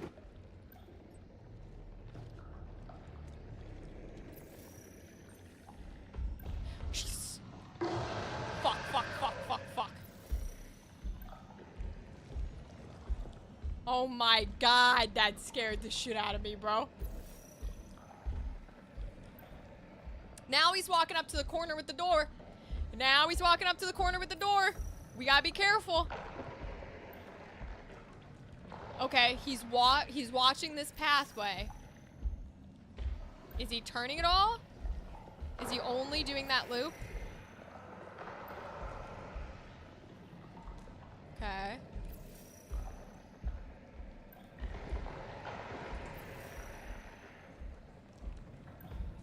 He seems to only be doing that loop. Okay, so that's what the distraction's for. So when he turns again, I'm gonna change power to the other area to do that little distraction. Oh! Oh, he did turn. Ooh, I don't like that. Exit. I really wish he would recrouch. That's annoying. Okay. Pop-Up survived in the campaign, and Dark Pike was not really explored. Interesting. I stand by my peekaboo. You were correct, Bearded. You were correct.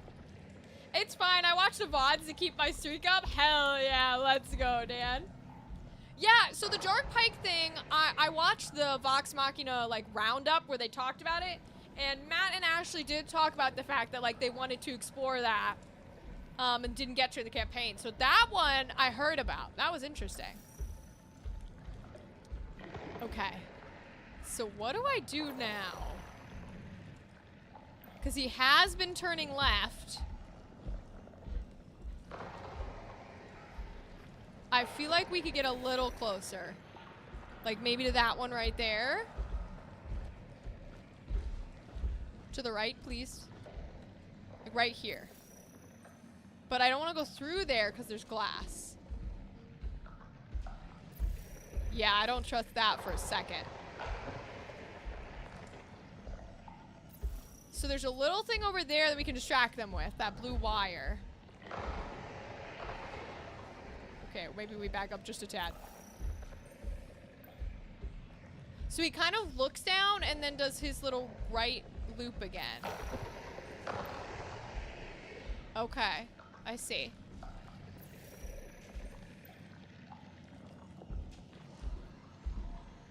So if we can get to that middle, maybe we can trigger it. Okay. Yeah, because he goes up and he like stares at the space for where we're gonna put that little generator pile in. Then he looks down the hallway and he screams. Uh-huh.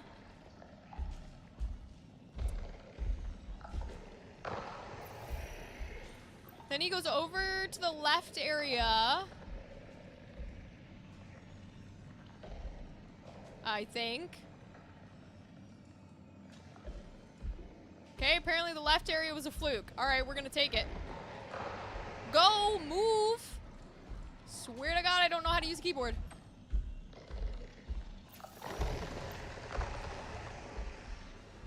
Here he is. Now he goes to the left. Oh. Oh. Okay, a little too far to the left. Alright, alright, alright. So then we're gonna... I think we hit that. I think what we're supposed to do is hit that and then come around the other way behind him. That's a lot of work we gotta get done real fast. The heist episode was not in the campaign. Ooh, the heist episode was really good. It's 1:30, so I'm gonna go to sleep. Have a good rest of the stream and good night. Goodbye, Dan. We'll see you in August. Goodbye, buddy. Have a good night. Okay. So we're gonna wait because he's gonna stare down this aisle.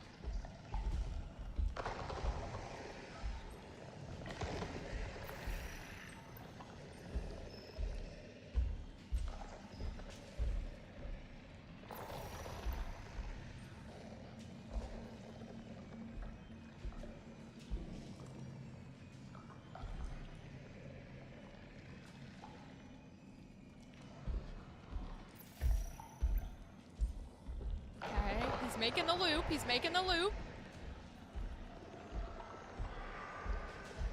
Oh, I have to get... Oh, shit. Wow. Okay, I rang it. We're going. Has it really been that long? I've never known something to go by so quickly and so Go, slowly go, all go, at once. go. I miss you. Okay, go, go, go, go, go. Luna, come say hello to Dad. No. I told her that she can talk. Oh, Can't talk back. hi, Isley. She doesn't like me. We're just casually walking? Okay, sure. All right. Really was sure he's gonna follow us, but all right. All right. That section's clear.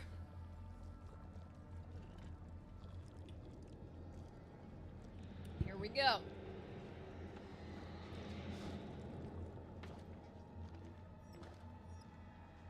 Do we go in here? Do we do it? Do we go the place they don't want us to go? Oh, actually, it seems it kind of wants me to go there. Okay.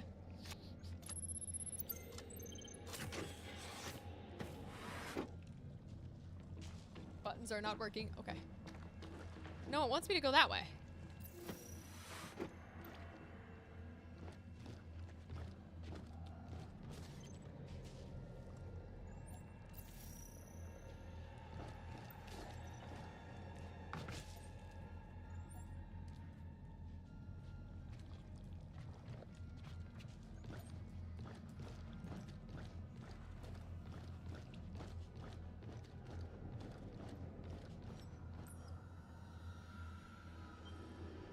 Message received. New orders are imminent. Await further instructions. On the event of planetary contact, you'll be given a new directive. A new control agent has been manufactured on board your vessel. Upon successful deployment of the control agent, please log findings with the Oracle. Control agent? Is there something we can use to kill it? Hi, Gavin! How are you, King? What's up? It is referenced when Grog drank a potion that made him smarter, and Pike tried to teach him how to spell his name. I've seen that clip, Dadley! That's so cool how they did it in the show. They made it a whole episode. I love that. Huh.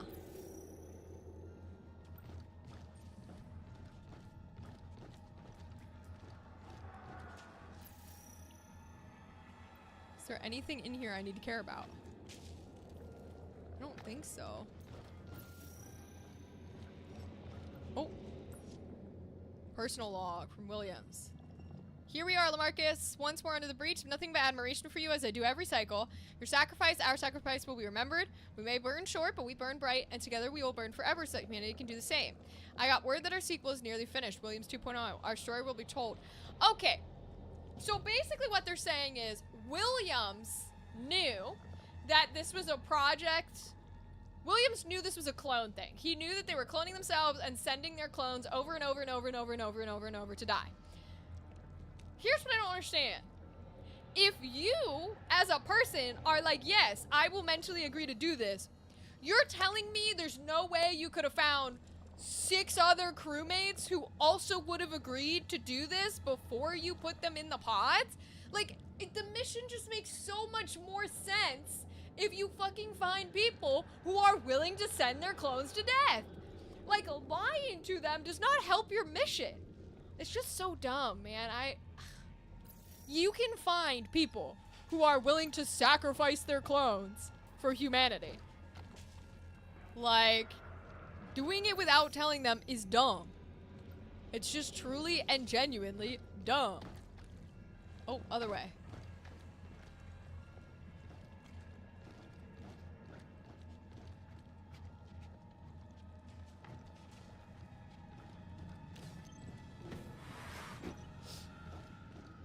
All right, here we go.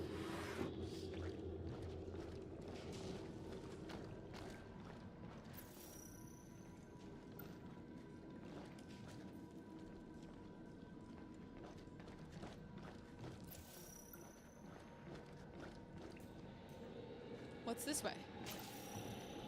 Is that the way we're supposed to go? No, it says 44 now.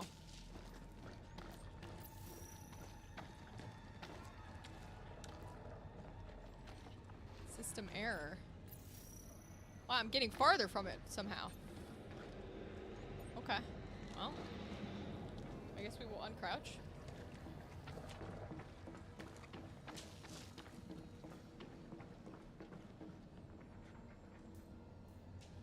Okay. Warning. Unidentifiable organic matter. Manual override required. We have a mission to do. Stay focused. Huh? What? Wait, how did I get farther from it? I'm so confused. Oh, there's a log over here. Did I escape before I was supposed to? Volatility of the compound. Please be assured that fluids are handled by the pod's internal filtration system. Outside the pod's bioculture, anomalous results are to be expected. Primary proactivity, yep. When raise concerns, significant cell degeneration, host matter remains stable. To affect, yes, we know this. So basically, they sent someone too fucking smart, as a technician, and she figures everything out, which is why every cycle she goes fucking crazy.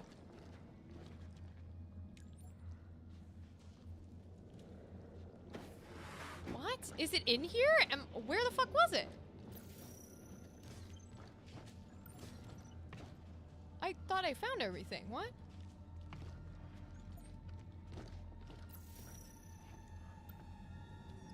Oh. We're gonna have to fucking run our way. Here we go, guys. Oh boy. Malfunction resolved. Lockdown has been lifted. Quick, to the elevator. Okay, I'll run.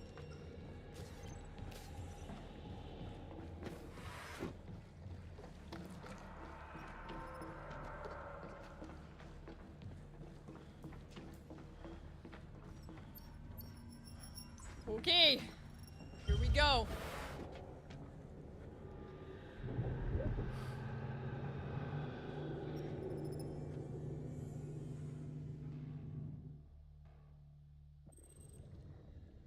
We're Stafford still. Okay, this is a long journey.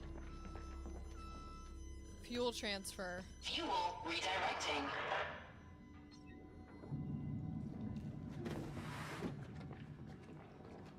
Okay, smart. Do it and run. Yep. Still Stafford. Okay.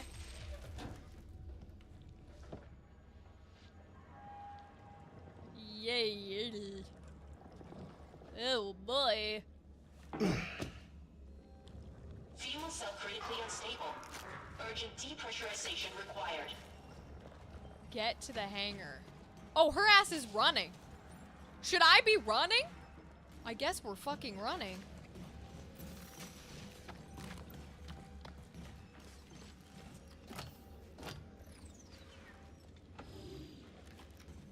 Oh!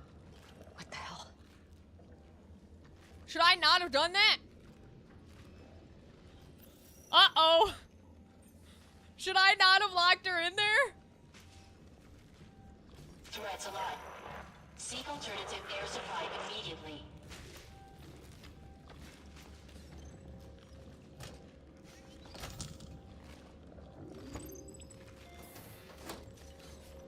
I just locked her the fuck in there. Oh, I feel so bad. Eh, she's an NPC. She can't die right now. She's fine. I'm the one who's in fucking trouble. Oh, no. Oh, what was that? Seek alternative air supply immediately.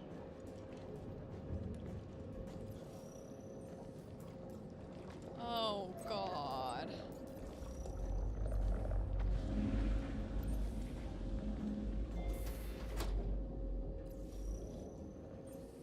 Oh, no.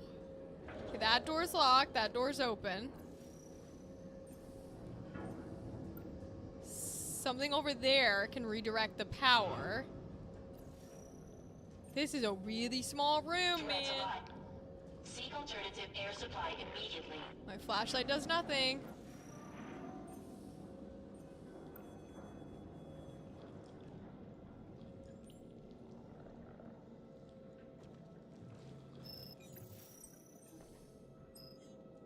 Is this the thing I'm meant to be hitting? Are we sure? Where'd the... Oh, it's over there. Oh, this is the lift the lockdown doors. Threats alive. Seek alternative air supply immediately.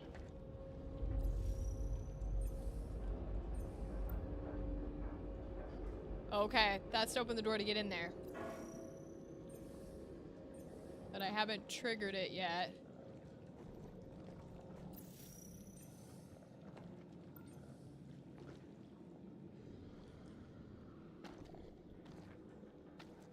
Oh boy. Crouch, motherfucker. Threats alive. I hate that he doesn't Seek re-crouch. alternative air supply immediately.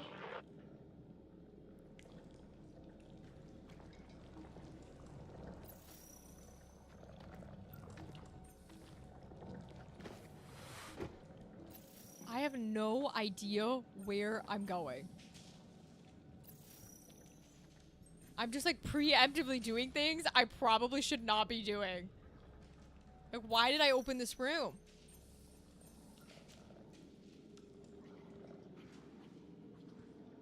Threats alive. Seek alternative air supply immediately. Okay, there's no way through there.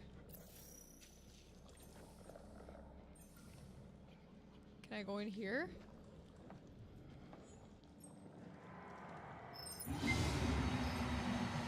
That's not loud as fuck. What did that do? I can't get in.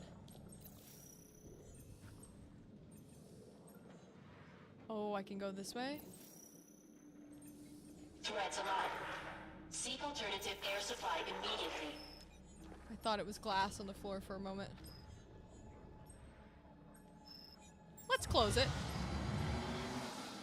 Let's close it. Something tells me that's important.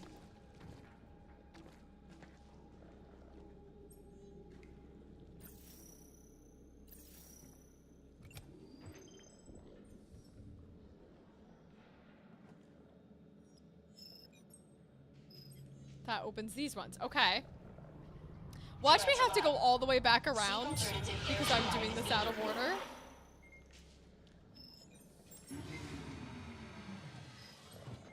Oh, it only went halfway. Oh, fun, fun, fun, fun, fun, fun, fun.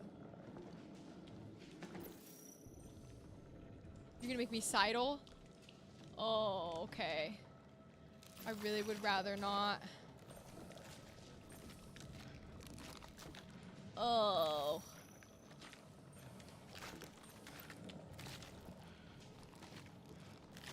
Threats alive. Seek alternative air supply immediately.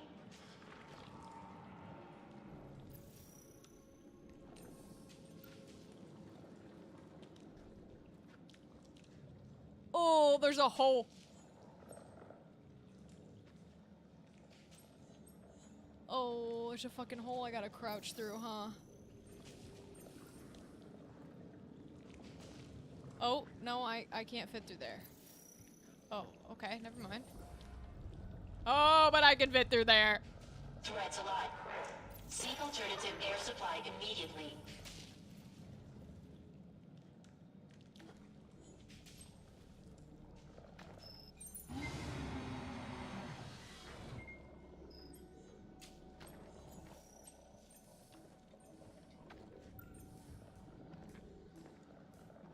No, why is there glass?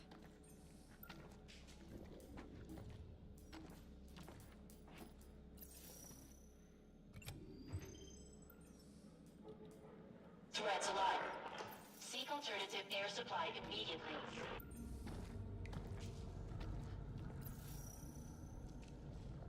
Oh, I have to go back around.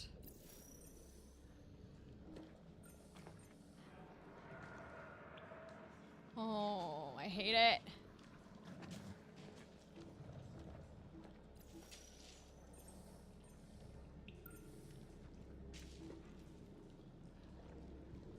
Try to do it before I get out. Threats alive. Seek alternative air supply immediately. Okay.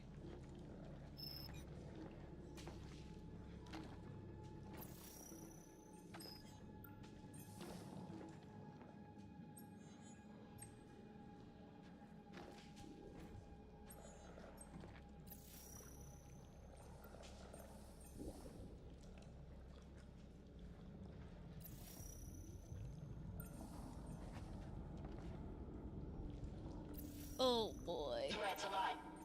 Seek alternative air supply immediately. Uh-oh. I never did that one.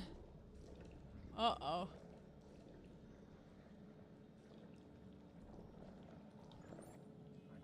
That's the door I'm supposed to get in. How the fuck is Isley gonna get over here?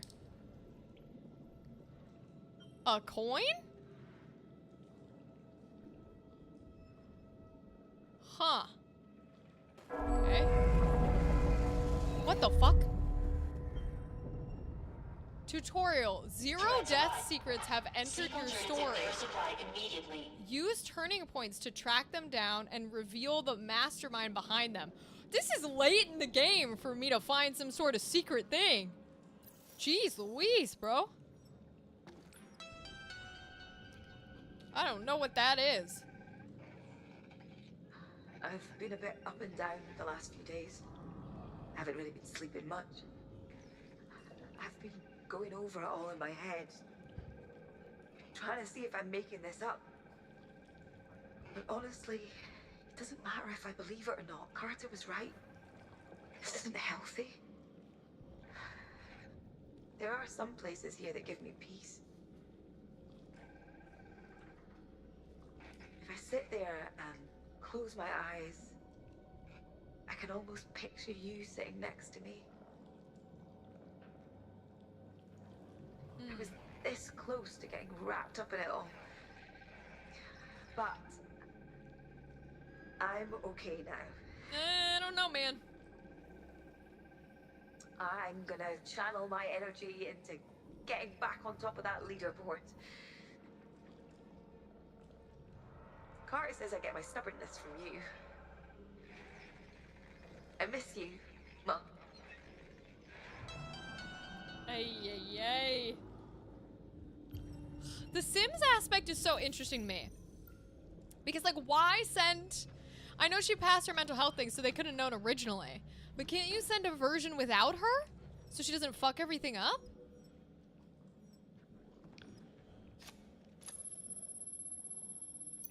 Oh, fuck.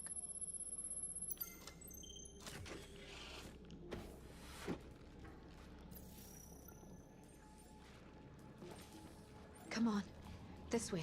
Where the fuck did you come from? Seek alternative air supply immediately.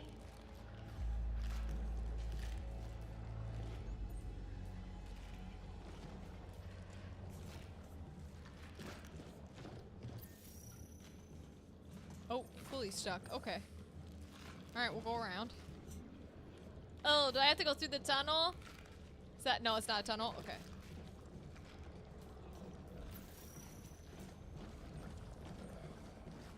Okay. Threats alive. Seek alternative air supply immediately.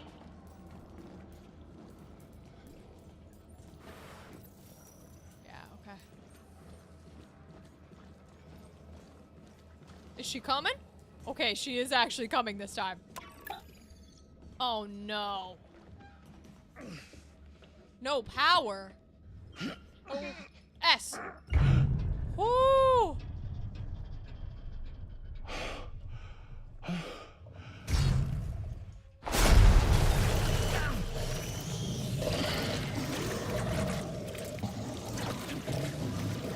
Oh my god. Run! Yeah! Fucking run, bro! Your Why am I systems crouching? compromised. Okay, okay, okay, okay. Initiated contact call. Unidentifiable organic matter. Oh my god. W! Oh fuck! Okay, run.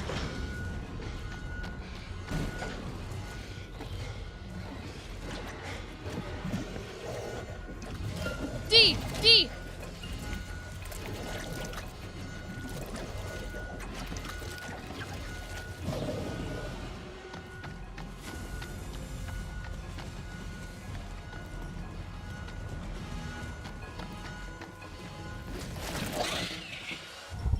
Hey!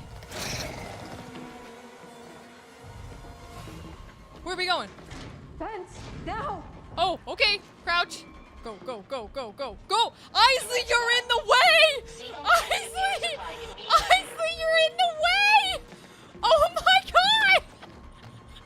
Oh my god, we're gonna fucking die. Oh my god.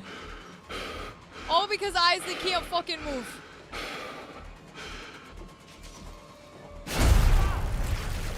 Jesus Christ. Get out through the reactor. Move!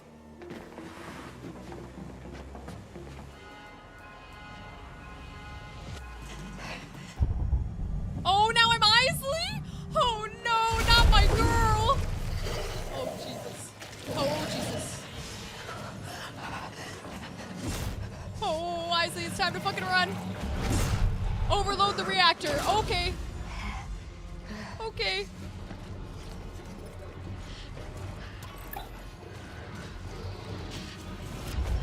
S.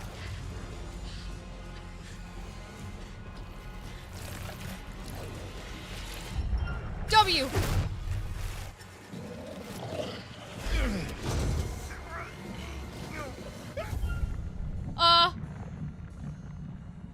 Oh no!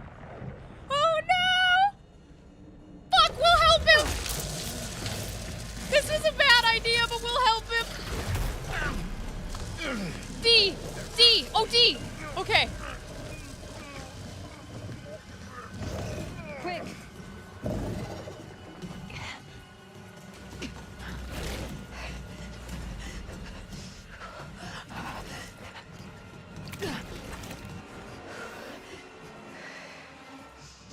Oh god. I'm trying to be so locked in. Pull! Okay, okay, okay. Seek alternative air supply immediately. Oh my god, oh my god. Destroy! Destroy. Oh, these two! Reactor overloaded. Impending Okay. meltdown in 10 minutes. Okay, okay, okay. Evacuate to safety. Now we gotta run. Oh my god. Now move!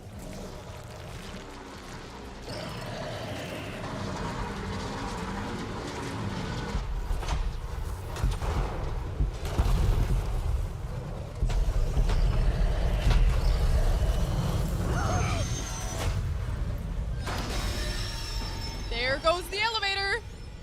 Uh-oh. Escape ladder.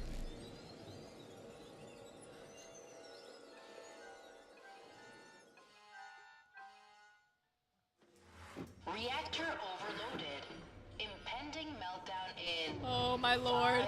5 minutes. Please evacuate to safety. Uh-oh.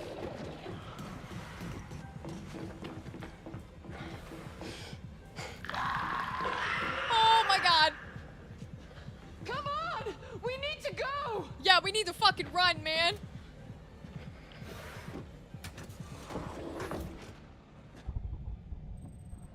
I'm Samantha. Oh god. All right, all right, all right. Hands evacuate. Fires reported on decks 4, 5, 7. All hands to line No, up. we ignore that shit. Hey, it's me. You gotta let me in. Oh They're right behind me. no! Is it Mitchell? Oh god! I don't know if it's Mitchell. I'm sorry about what happened before. What I did. But you can't leave me out here. Please.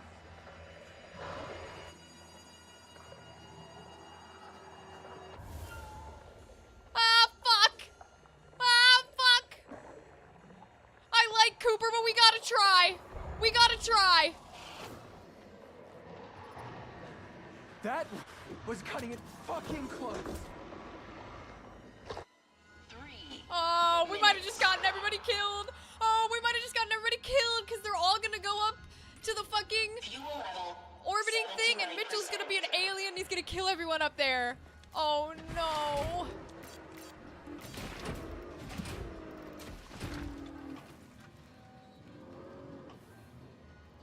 Run, ho!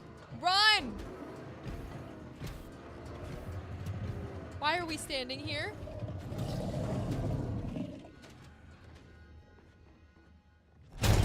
Oh! S! Ugh. S is the hardest one for me.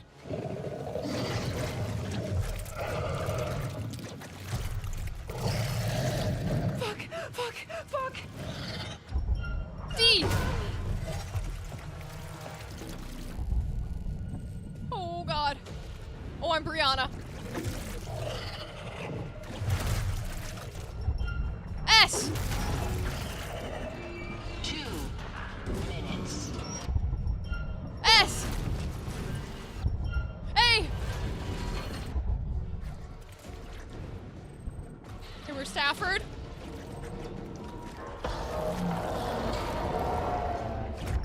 A. S. Risley. We can do this. Lock in, lock in. W. I feel like I'm playing a typing game. S. S, hold it.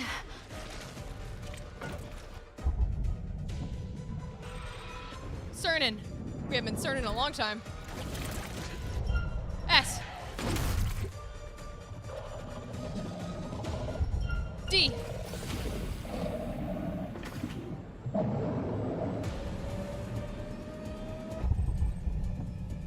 Oh, Mitchell's gonna fucking eat us, isn't he? We have to launch right now. Target locked.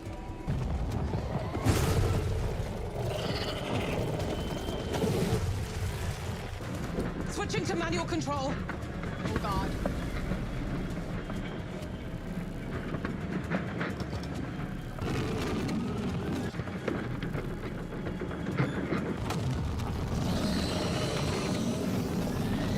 Ah, come on!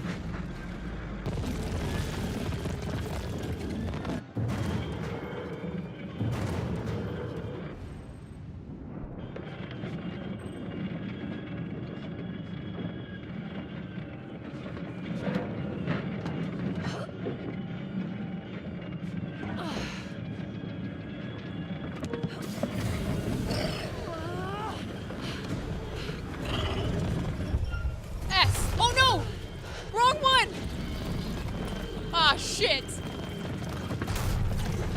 It blew up. That better not get her fucking killed. W. W.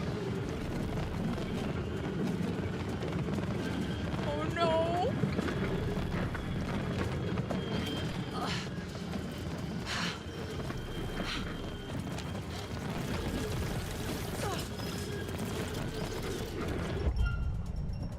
D. Impending meltdown in 10, 9, 8, 7, 6, 5, 4, 3.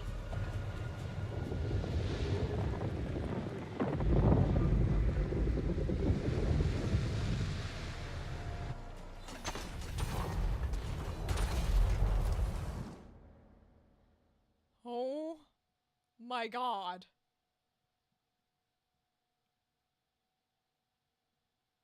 Oh my god. Okay, I need a minute. Oh my god, that was so much quick time all in a row. Woo! Jamie, thank you for the health. For the help. I appreciate you, Jamie. Yes, Dabney, we were in danger. Yes, Gavin, she was too thick. I don't think you can go that way. Oh my god. I love looking back and seeing y'all screaming in the chat like, no, don't do that. Don't do that. Woo! You guys, I cannot. Yeah, Jamie, I'm so surprised we lived. So surprised we survived. I can't believe we didn't get anyone killed. Oh my god. Y'all, for our new folks who don't know, I have 9 fingers. The reason why I bring this up is when I was a kid, they didn't know how to teach me how to type because we were the first generation of computers. So they said, fuck it, we're not going to teach you. And so I never learned how to properly type on a keyboard. So when all these quick time events are coming up, they're like A, W, S, D. The reason why you see me freeze and be like, oh, what fucking button is that? Is because I'm genuinely going, what fucking button is that? That's why the S's are so hard for me, because you don't usually click the down button and it's on the same finger. So my brain has to be like, I cannot believe we just kept everybody alive. Holy shit. Ooh. Yeah, inhale. Oh my god. Oh. So, ironically, those are my favorite parts of games like these. It's my favorite parts of Until Dawn are the running and the quick times. And they're my favorite parts of games like these. Like, I love a good sneak here and there, and I do love a stealth, but there's nothing more exhilarating than the quick times. Woo! Y'all, I'm so proud of us. We locked in. The only thing I'm worried about is by choosing to save Mitchell. Was he an evil alien? And now that we've brought him to the spaceship that we are gonna live out the rest of our lives in, is he gonna kill everyone on this spaceship because he was an evil alien? That's the only thing I'm terrified about. Was that a bad choice? I don't know. What I think is, I don't know how much we have left, but with an hour left of streaming, I think we're gonna get to go back and see some of these other choices. Especially with, so the Sims recordings, yes, yeah, like, we missed a few Sims recordings. But also, whatever the hell the O Death was. Oh, they have that in Until Dawn. This doesn't belong here. Time to go round again. What does this mean? Because O Death was the big song for Until Dawn. The monster looked like a body with teeth and tentacles. It's basically what it was. I mean, it was crazy. Keeping tabs. Cruise performance. Williams 2.0. Yeah, this is what I'm saying is all of the clones should have known. There's no way you couldn't have got people who would have said yes to doing the mission. But okay. Here we go, y'all. Let's get to this ending. Let's do this. My hands are on the keyboard. I'm ready for more quick times.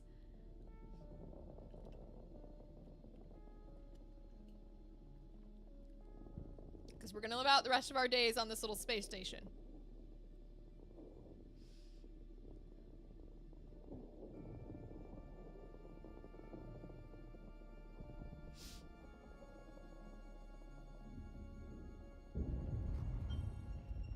Docked. Okay. But Mitchell's here, man. I don't know.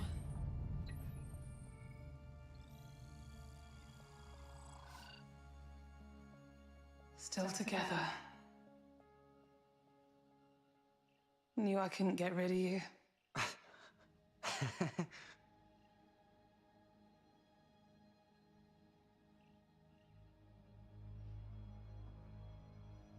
What happens now? We hold out as long as we can. Oh, I just thought of something. What if they hold out until the next mission arrives? Then they can help the next generation of clones, like, live and foster, like, a real community. Ooh. If they could try and stop the cycle. Oh, that would be interesting. That's where I would go with it.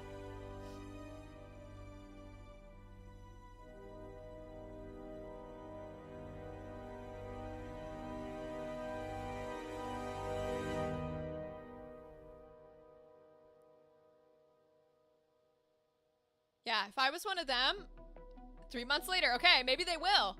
I would try and help the next generation of clones so they don't crash land, so many of them don't die.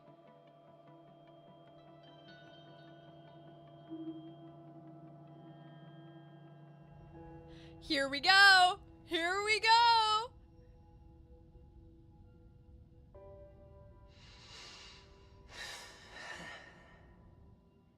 How did this one go? Dreaming. Take it easy, young.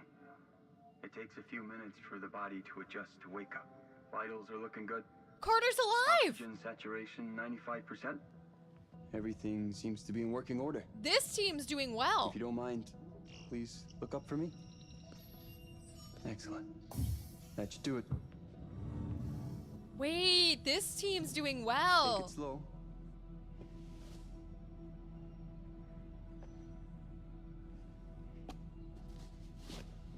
These first few steps can be a doozy. Good morning. Oh, Sims Looks like isn't you could use one of crazy? these. Thanks, Sims.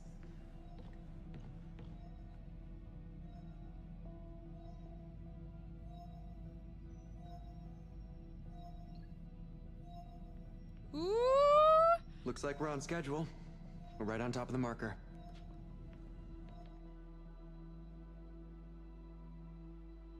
It's beautiful out there. Sure is. You ever think what you might have been if you weren't a pilot? Not a chance. This has always been it for me. Goddamn right. I could do this forever. Huh. Very funny.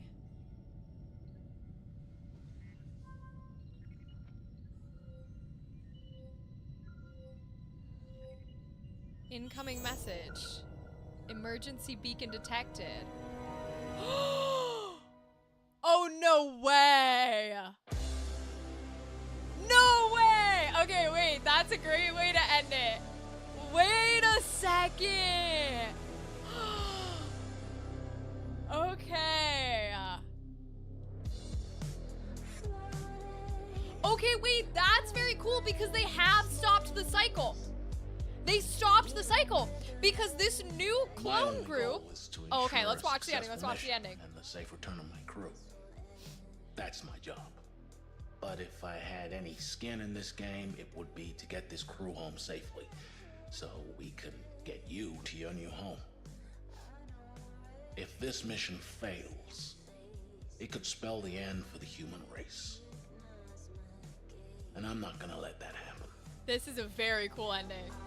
I do like this I ending a considered lot. applying for the Andromeda mission, but until I have a family of my own, those 5 Rugrats playing ball on SETI.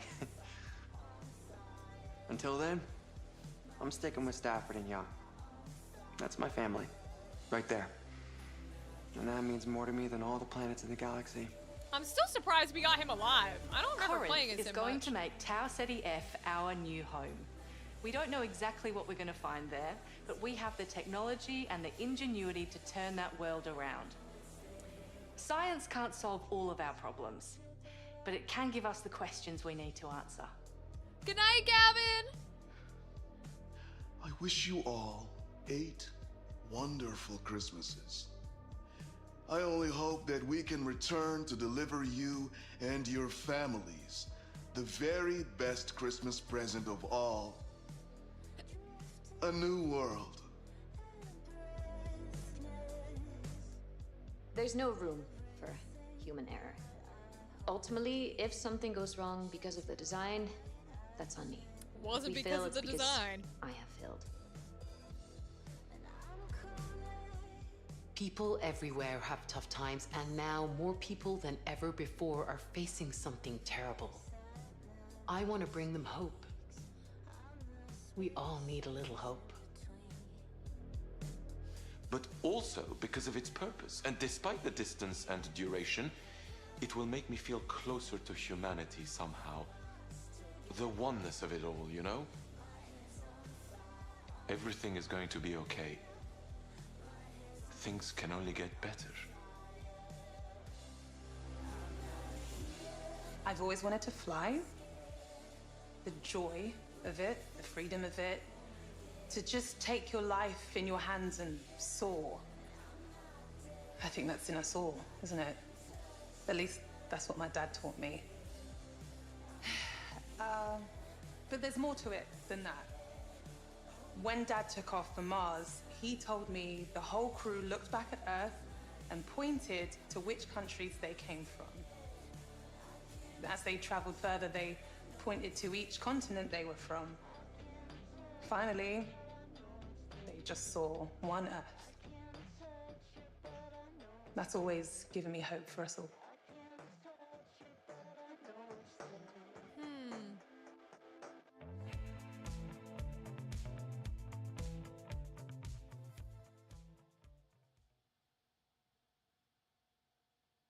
When faced with oblivion, humanity, like all life, must adapt.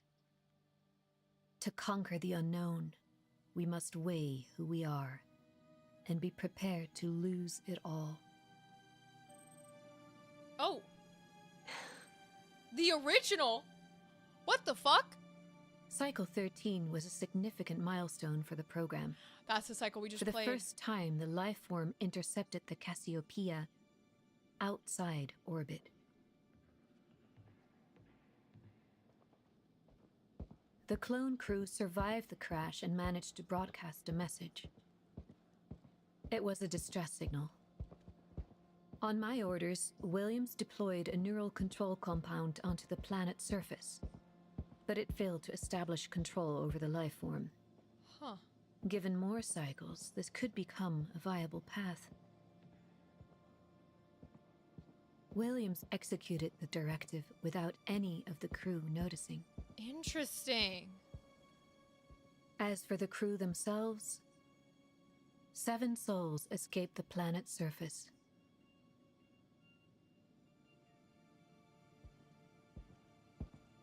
They sought refuge in the Cassiopeia's booster ring, where they triggered the emergency beacon and awaited rescue. They never gave up hope of coming home. Oh, damn.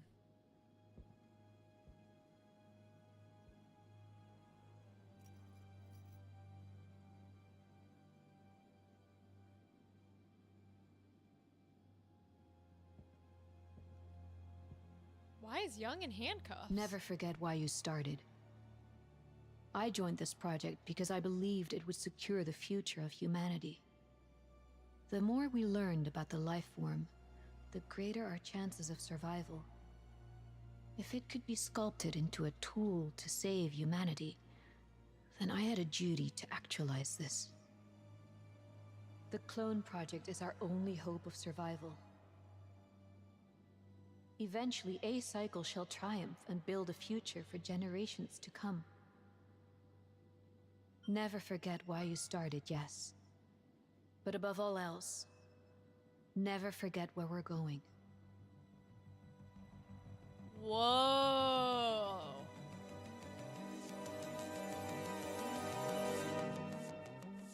Oh, yeah. And Isaac was my favorite.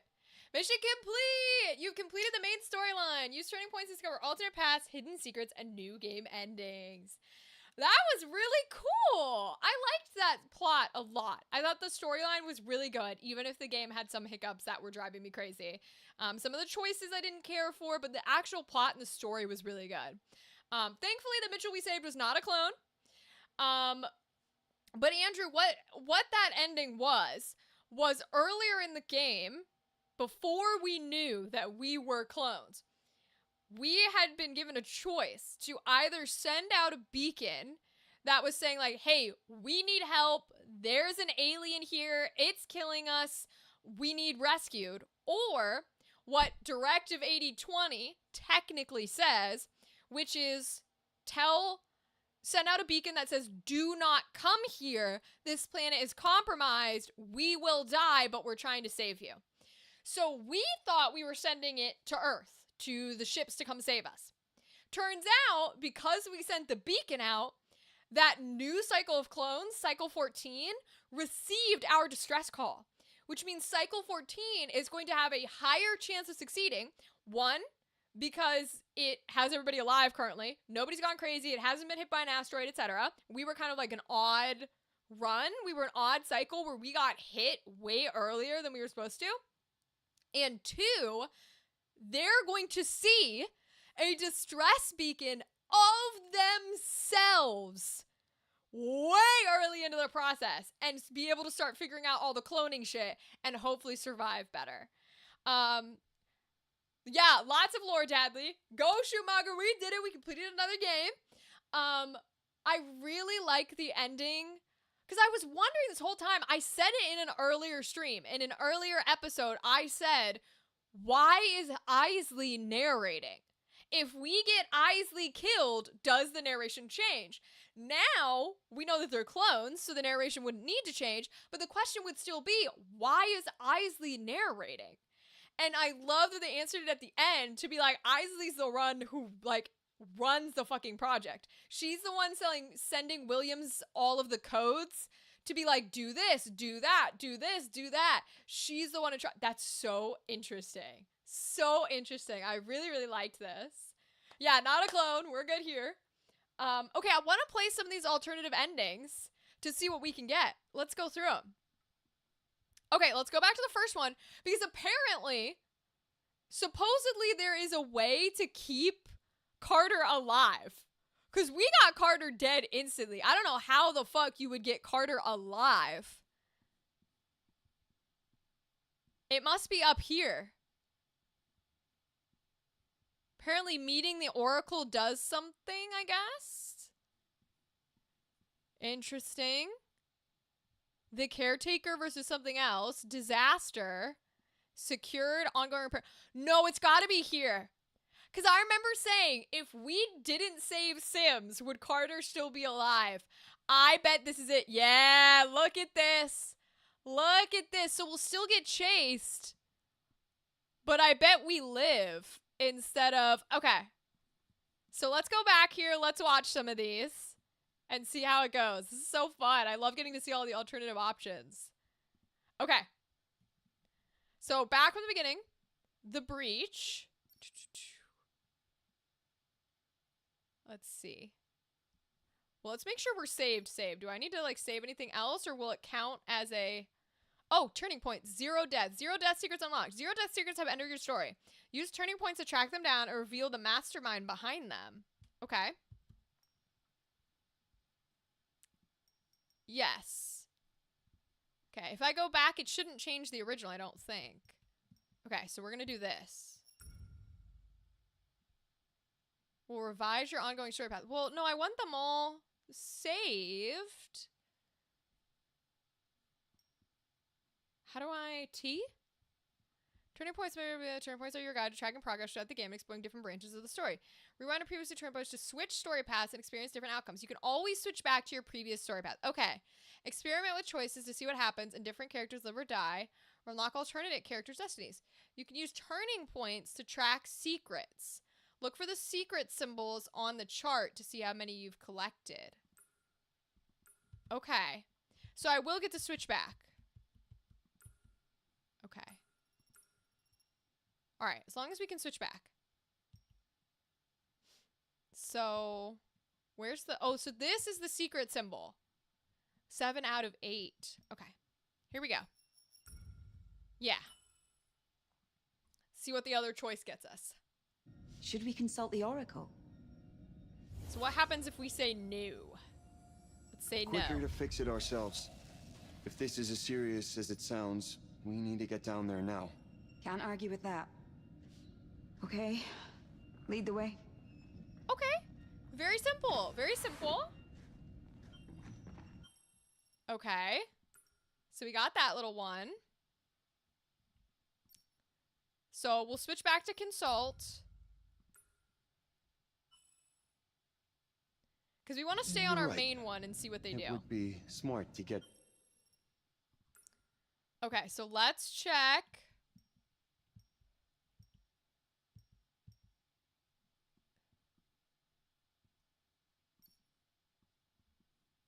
Oh, we can't go down here if we... Yeah, we can. Okay. So meeting the Oracle. So we're going to choose... We're not going to choose authorize. Wait, is that telling us how many people that have played have picked that option? That's so cool! Okay, so it's kind of split 50-50. So 50% of people chose to talk to the Oracle, 50% of people didn't. Okay. 48 didn't. Yeah. Alright, so most people also chose to ask the Oracle. Not many people chose to authorize. Wait, so what is this other choice that everybody picked? I'm so curious. So most people rejected the Delay reboot. the reboot. Repairing the breach is our immediate priority. One problem at a time. Understood. Huh.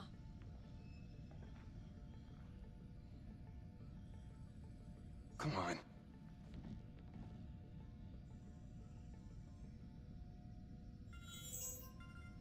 Okay, does the life form thing still.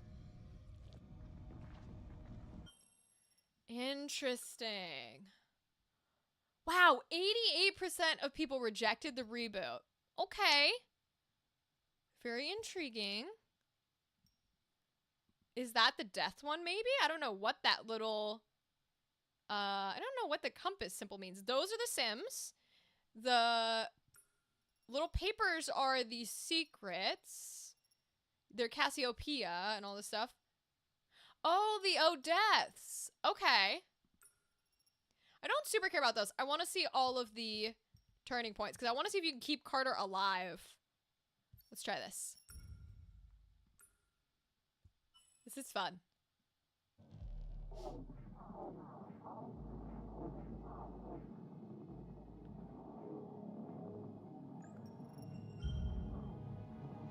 That did the job. Can we go home now? Agreed. Back to the airlock. Wow, back when the game was so calm. End of an era. And we didn't have to worry about anything. So we said wish, I assume, so we're gonna pick worry. Hard to believe. Things are going to change around here for us. That's for sure. Stop moping. Live in the moment, like me. Each day, one step at a time. Yeah, you die in our cycle, ma'am. I guess compliment? You always find a way to see the bright side. Mum taught me that. You can't always control what happens, but you can control how you react to it. I can control the muscles in my face, so I use remember them that. to smile. It's hard to, though. Sometimes. And that's why I try to focus on the now. The past isn't worth wasting a frown on. Everything I do. Oh. Alright, we got the exact same ending somehow. Alright, I'm not gonna worry about the character changes. I don't super care. These are what I want to see. What happens What happens if we don't keep her alive? Carter questions Sim to search. Oh. Okay, I want to see what happens if we don't keep her alive. Because she's going to get cloned regardless. Time doesn't have the same meaning out here. I'm not going to Those save her. guys close their eyes for a night's sleep. And they wake up refreshed like these 4 years meant nothing. God, I'm older than Cernan now. You know, he once told me Because- this. Here's the thing. Even if she gets sent off the ship like this, Carter, help me! right, we're not gonna help her. The alien should still be able to clone her because they've done it in previous cycles, right? So it remembers these previous cycle ones.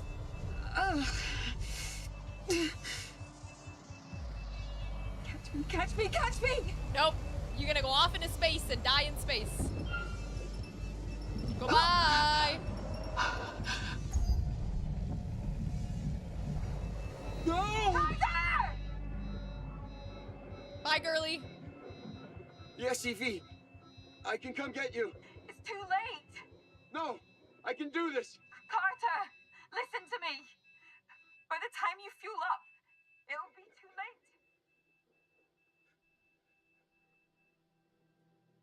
Goodbye.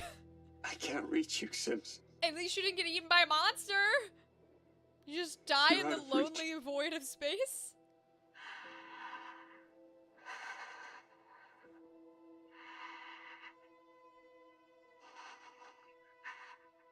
Rook to C2. What?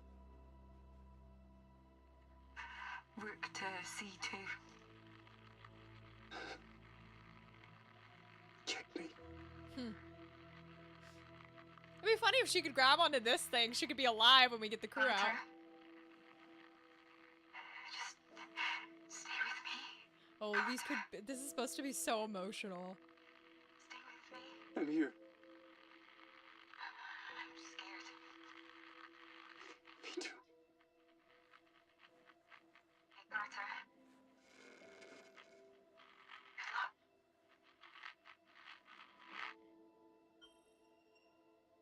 Jesus. This is so interesting, though. Because what happens now?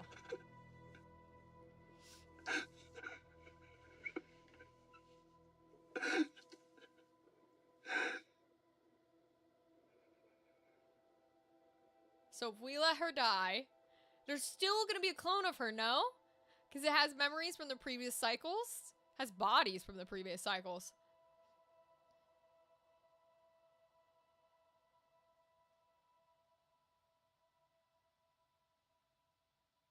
Huh.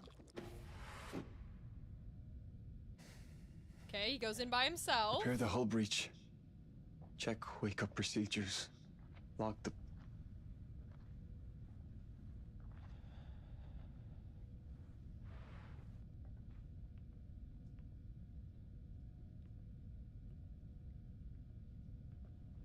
Humanity first.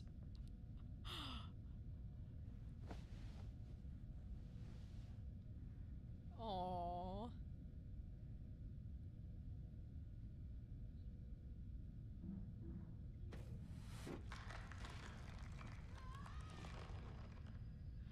Oh, but we should immediately know this is fake because we watched her fucking die.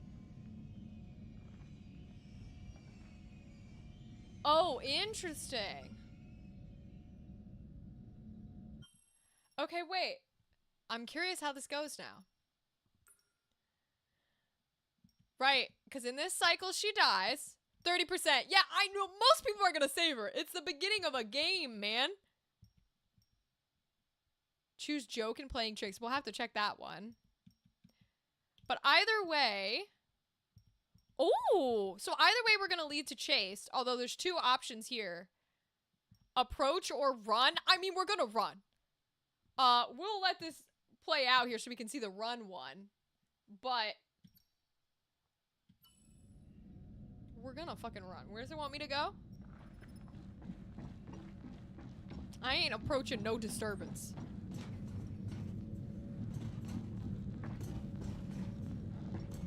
Hell the fuck no.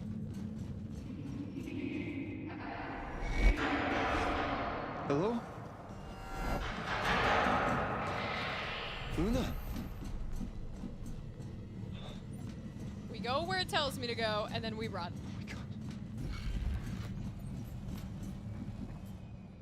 Yeah. So we're not gonna approach her because we know Hello? she's dead. Yeah, we run. Just going to go wake Dr. Cooper.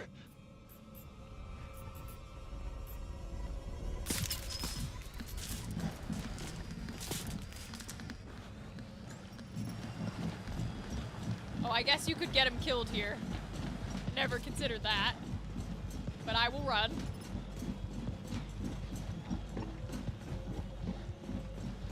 It's interesting because they can't say anything because she's dead, so there's no like Sims calling to him.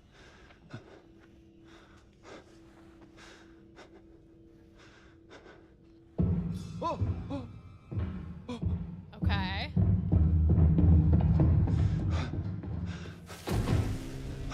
Right.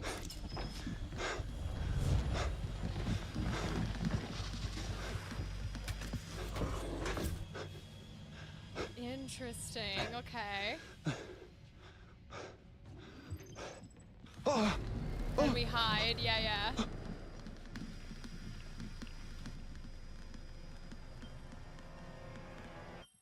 Okay. Yeah, so that's chased. Choose reject in meet the oracle. Oh. So I switched back to the reboot path, but if you don't reboot, then you can get something, but it's going to lead us to the same spot. So oh, get cost and chase. Wait, so he's gonna die regardless. Because if you get caught, he's surely dying. Okay, well, it doesn't really matter then. Because if you get caught, he's gonna fucking die. What? Alright, here, I'll go get caught. But this is just another death sequence. He dies either way. Okay, that's good to know. So you cannot live with Carter. Okay, so we're just gonna let him get caught here. No, please. Ah! Why are you doing this? Yeah.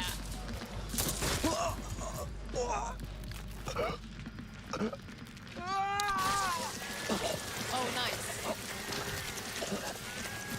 Oh, interesting.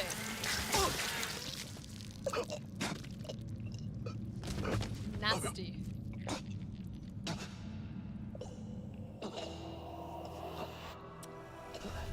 Oh, you see all the little memories?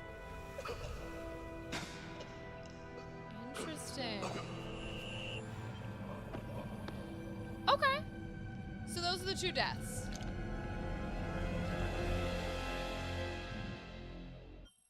Got you. Okay, let's check the next one, because that should be everything here. We're gonna go back to warning sent. Just in case. Oh my god. This is Thomas Carter. Now, does it automatically switch here so I don't have to watch the whole thing? Yeah, it does. Okay. Just in case it fucks up the next episode. So let's go to the second one. Where are our changes? Mitchell asked Stafford if he trusts the replacement Sanders or Anders. Ooh, this is a 50-50 split as well, whether you trust Anders or not. I trust Anders, and that is no worry. Power games. To repower the reactor, Young must divert energy from other systems. Yes! This one was annoying as fuck. Because we took it away from the landing. And that does come back to help you, because then you have, then you can get rid of the fires and keep Mitchell alive. But if you choose the other one, I assume you get Mitchell killed. That's basically what that choice is. You get him killed earlier. What is this? Mitchell and Young talk about dying in space. Okay. Evidence. Isley checks the ship's logs. and sees Sims acting strangely. Isley sees footage of Sims carrying out repairs in the fuel function before she disappeared. Okay. Isley discusses Sim's strange behavior with Stafford. Stafford reprimands her for not trusting them. Choose accuse and contemplate in suspicions. Ooh. Do these lead to the same... So what's the other path here? Let's see what this one is. You are one Isley. Right? Jesus, Stafford. What's got you so entranced? The sleep technicians. I thought I'd check their surveillance logs. I mean, it and makes I sense found that Carter something dies. weird. He kind of has to. Because it's a Look real at big the part of time the code plot. on this one. It's from after the impact. They should be running repairs at that time. It looks odd, but the systems are glitching all over the ship. The camera probably crashed, but the time code kept running. That's an assumption. What are you suggesting? I think I said accuse last time, so I'm gonna go question. Don't you think it's odd? Is it normal behavior to be standing still, staring at us for hours on end? What's going on? I don't know, Isley. Looks like a glitch to me. And how do you explain the missing files, just as things get abnormal?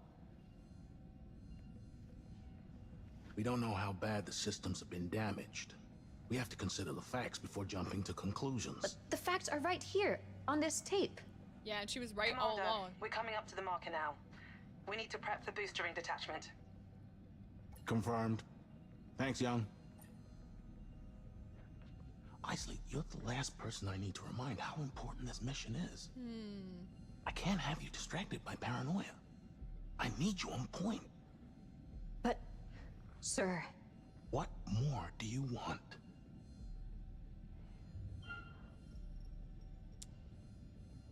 I definitely said I want a full report last time, so contemplate. Something about this doesn't sit right with me.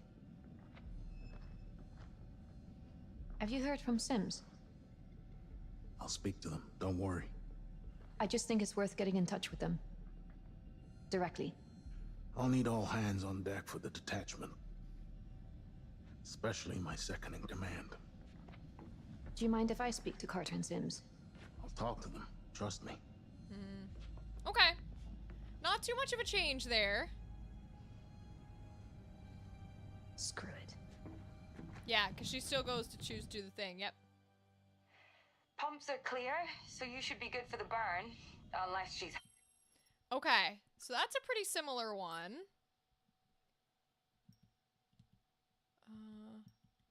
We went on the lend an ear path instead, so we're gonna go back up to shut down. Just so we stay on the path I originally chose there. Look at... Turning points. Okay. Alright. Reach fire control deactivated and evade Sims and interact with the console in pursuit. Isley spots Sims disabling the fire control system. She manages to get to the screen and re-enable it.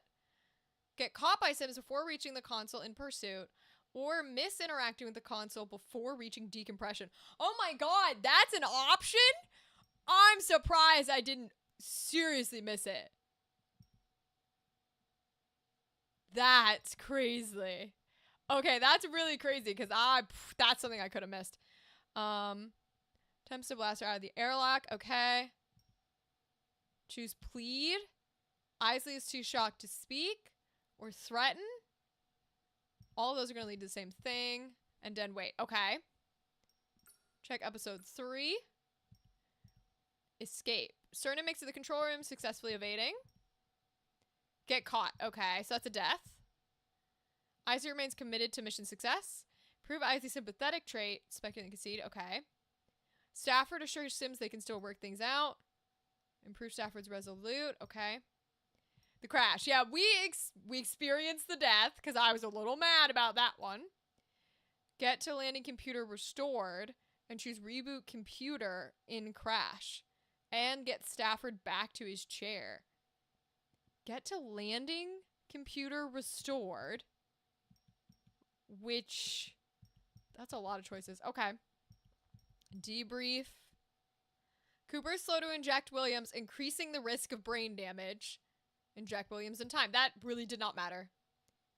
Cernan tells Cooper about his late husband or choose probe. Aw, 50%. How cute. Inject Williams in Rude Awakening. Okay. Ask where Sims is. Williams is determined to find Sims. Stafford is dead. Oh, that's the Stafford is dead route. Okay. Yeah, that's if you get him killed, you go that way. Got it. Got it. Cooper finds and plays Carter's last message or get caught by Sims and find Carter's utility strap. Okay. Let's see. Episode 4. Stafford is dead. I love that they have all the extra cutscenes if Stafford is already dead. You can get his ass killed early, bro. Escape. Cooper escapes unscathed. Stafford is dead, and you get caught by Williams in Overwatch. Stafford is alive, and you get caught by Williams in Overwatch. Cooper and Anders work together to escape from Williams. Oh, cool. Cooper and Anders escape in the elevator. Stafford says a few words in memory of Carter, or he's fucking dead. Oh boy. Get caught by Sims in the very first chase, or fail to find the... You can fail to find the utility strap. Wait, these are cool. They have a lot of options here. I like this a lot. Evade Sims, find the utility strap, and refuse the loaded question. Or authorize the use of the gun. Okay. Wait, so you don't get the gun at all. Ooh, if you don't figure out that Carter's dead, you do not get to use the gun. Wow. Stafford dead. I love how so many of these are just Stafford dead. Young crosses the bridge unscathed. Young is caught. Yeah, we got both of those because we were glitching. Cooper comes to Young's rescue with the gun. Stafford is alive. You evade Sims in drawbridge and you overcome her in fight. Or you get your eye gouged out. Okay. So, okay. Interesting. If you don't authorize the gun, you can still live. Okay. So episode 5. Caught and lure. Yes. We did get both of those, but we were able to get out. Cooper agrees to help Anders drug Williams. Or don't do it. Okay. We got the big brother one. Stafford spots her. And he stops her before she can reach Williams. So if he's dead, he does not stop us? Huh. William convenes with the Oracle. Something kills William in his office. Reach the rogue when Stafford is dead. Or reach the rogue and dismiss episode 2 when Stafford is alive. Oh, and that keeps Williams alive. Interesting. Okay. Time out in Under Pressure. Oh, choosing whether to save Mitchell or Anders. Choose to save Mitchell in Under Pressure. Choose to save Anders and fail to get through the door. Or save her. Save Anders or paralyzed. Reach landing computers. Oh. Or systems down in episode 2. Mitchell is saved by death from the fire suppression system. So a timeout or you save Anders. Okay. If you save Mitchell, I'm assuming Anders dies. Save Mitchell's or timeout. Okay. Interesting. Good question, Andrew. Choose save Mitchell or timeout. Reach Hypnos and save Anders. Anders meets Cooper in the mess hall with Williams dead. Any suspicion must be... Ooh. Okay. Radio silence. Reach Hypnos and injected. Williams seems quiet under pressure. Reach Hypnos and delayed. Stafford is dead. Okay. Isley sends Cernan as backup or choose volunteer. Oh, so he would just go anyways. So let's go back to where Williams gets his ass killed. reach the rogue, but Stafford has to be dead, or reach the rogue and dismiss in episode 2. Okay. Reach the rogue. Cooper agrees to drug Williams so they can scan through the computer. Okay. Stafford corners Isley.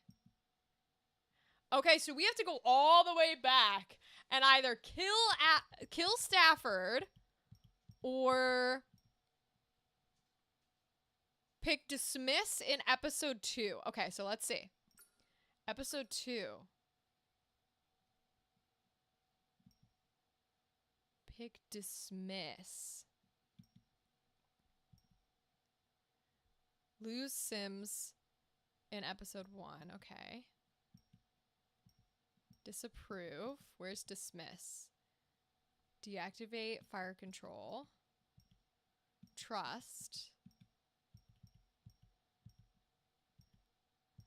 Okay. I'm looking for dismiss. Evidence. Suspicions. Ear. Shut down. Booster ring. Sleuth. Pursuit. Fire control. Decompression. Stunned. Plead. Threaten. Huh.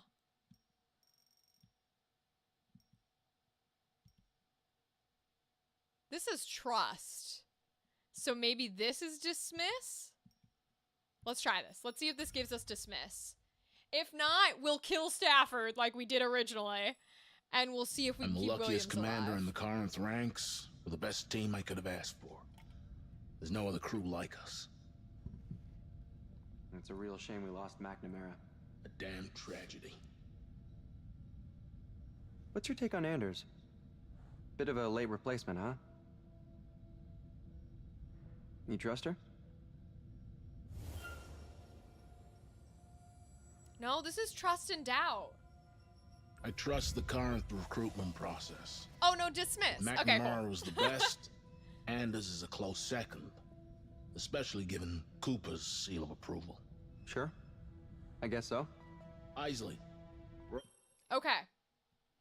So, now if we go into 5, it's really cool that your choices matter this far down the road. They did give a lot of cool, like, options and choices that can affect what's occurring.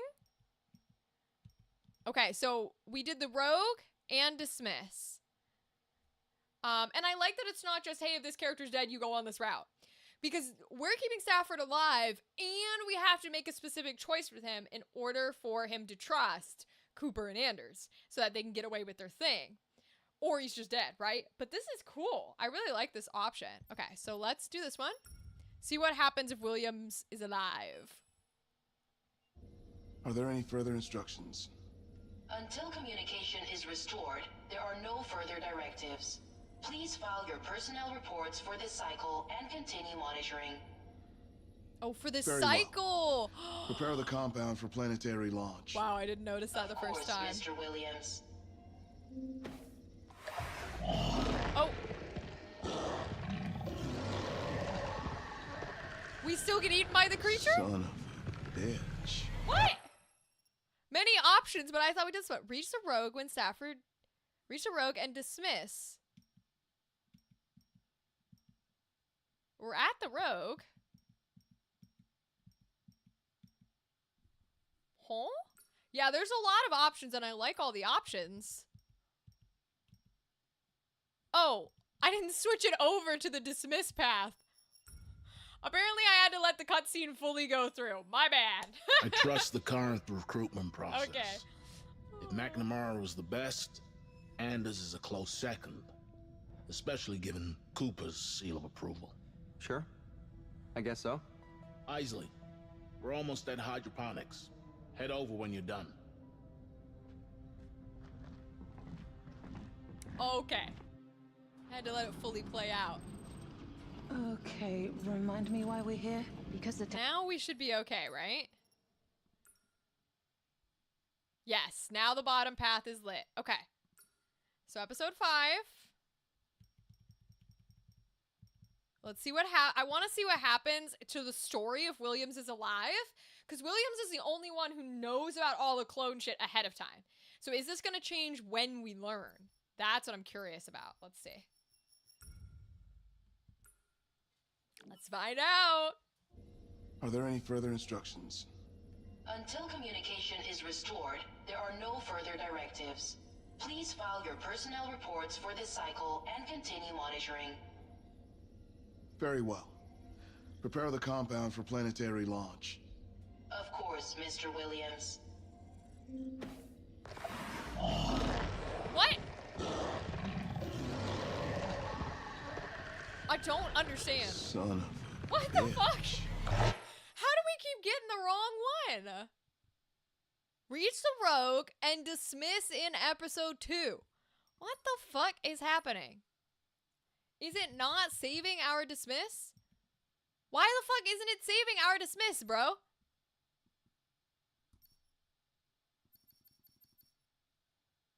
It's not saving dismiss. I don't understand.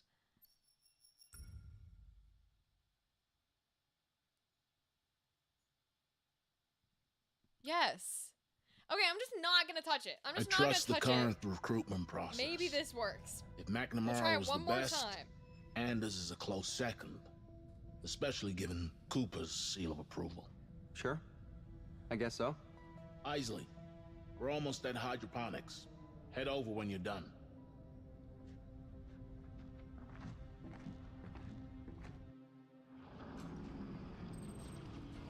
Okay, remind me why we're here? Because the technicians didn't do their jobs. We'll need to bring the reactor to full power. You know, I've never flown something with a reactor this size. You aren't worried it might pop? They get more unstable the bigger they are, don't they? Don't be sensational. The Ah, tech's she come a long talks way about the since reactor Desert Station. popping, and You'd we struggle blow to it break up. this one even if you tried. How can you That's be so funny. sure? Because I trust the science. Okay. Are we on it now? Yeah, we're on the path. Landing computer. All set. Oh, death. Joke. Evidence. Repairs. Suspicions. Is it over here? It specifically said dismiss, and I'm pretty sure that's what this says. Yes, that says dismiss. So, suspicions, shut down, radio, booster ring, sleuth, pursuit, fire control, decompression, stunned, venting, dead weight. Maybe we have to play it from here so it connects all the way through. Let's try that. We'll switch to previously set. Do I have to fully replay it in order to keep Williams alive? Because I'm not doing that. We're going to try this, but I'm not doing that. I'm not doing that. There's no way. There's no way in hell I'm doing that. Oh. It's going to make me walk.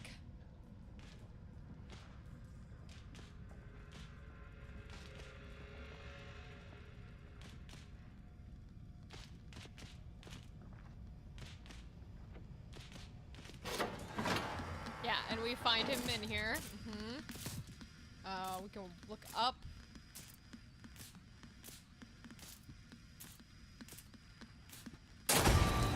There you go. Poor Carter. Poor Carter has to die. Okay, I'm gonna Every let part it of this roll mission over. was meticulously planned. Life, however, is unpredictable. That is true.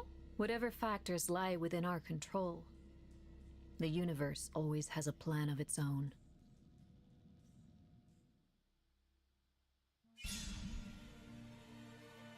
Okay. End of episode 2. I'm gonna let it roll over just in case. We're gonna let it roll over just in case. And move to episode 3. Press space. We'll wait till we see the little savey guy. Okay, savey guy initiated.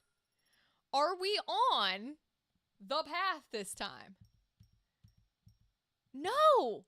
It really wants to make me replay the whole... I'm not doing that. Nope, we're not gonna see it because I'm not replaying the entire fucking game just to keep the billionaire alive. Hell no. Hell no. He don't deserve that shit. See if there's anything else in here that we want to possibly check before we get nonsense. Sabotage. Stafford. Okay. That's crazy. There's absolutely no fucking way. Nope. Engineer get caught. Crew members escape. Okay, so that's if Cernan is dead. Crew member holding the gun. Oh, so it could be any of them. Must decide whether or not to shoot Williams. Williams is a duplicate. Okay. Split up. Get caught. Or Cernan escapes. Get caught. Or Isley escapes. Stafford is dead. I love how so many of these are just Stafford is dead. Oh, there's no Isley double if you've already killed Isley.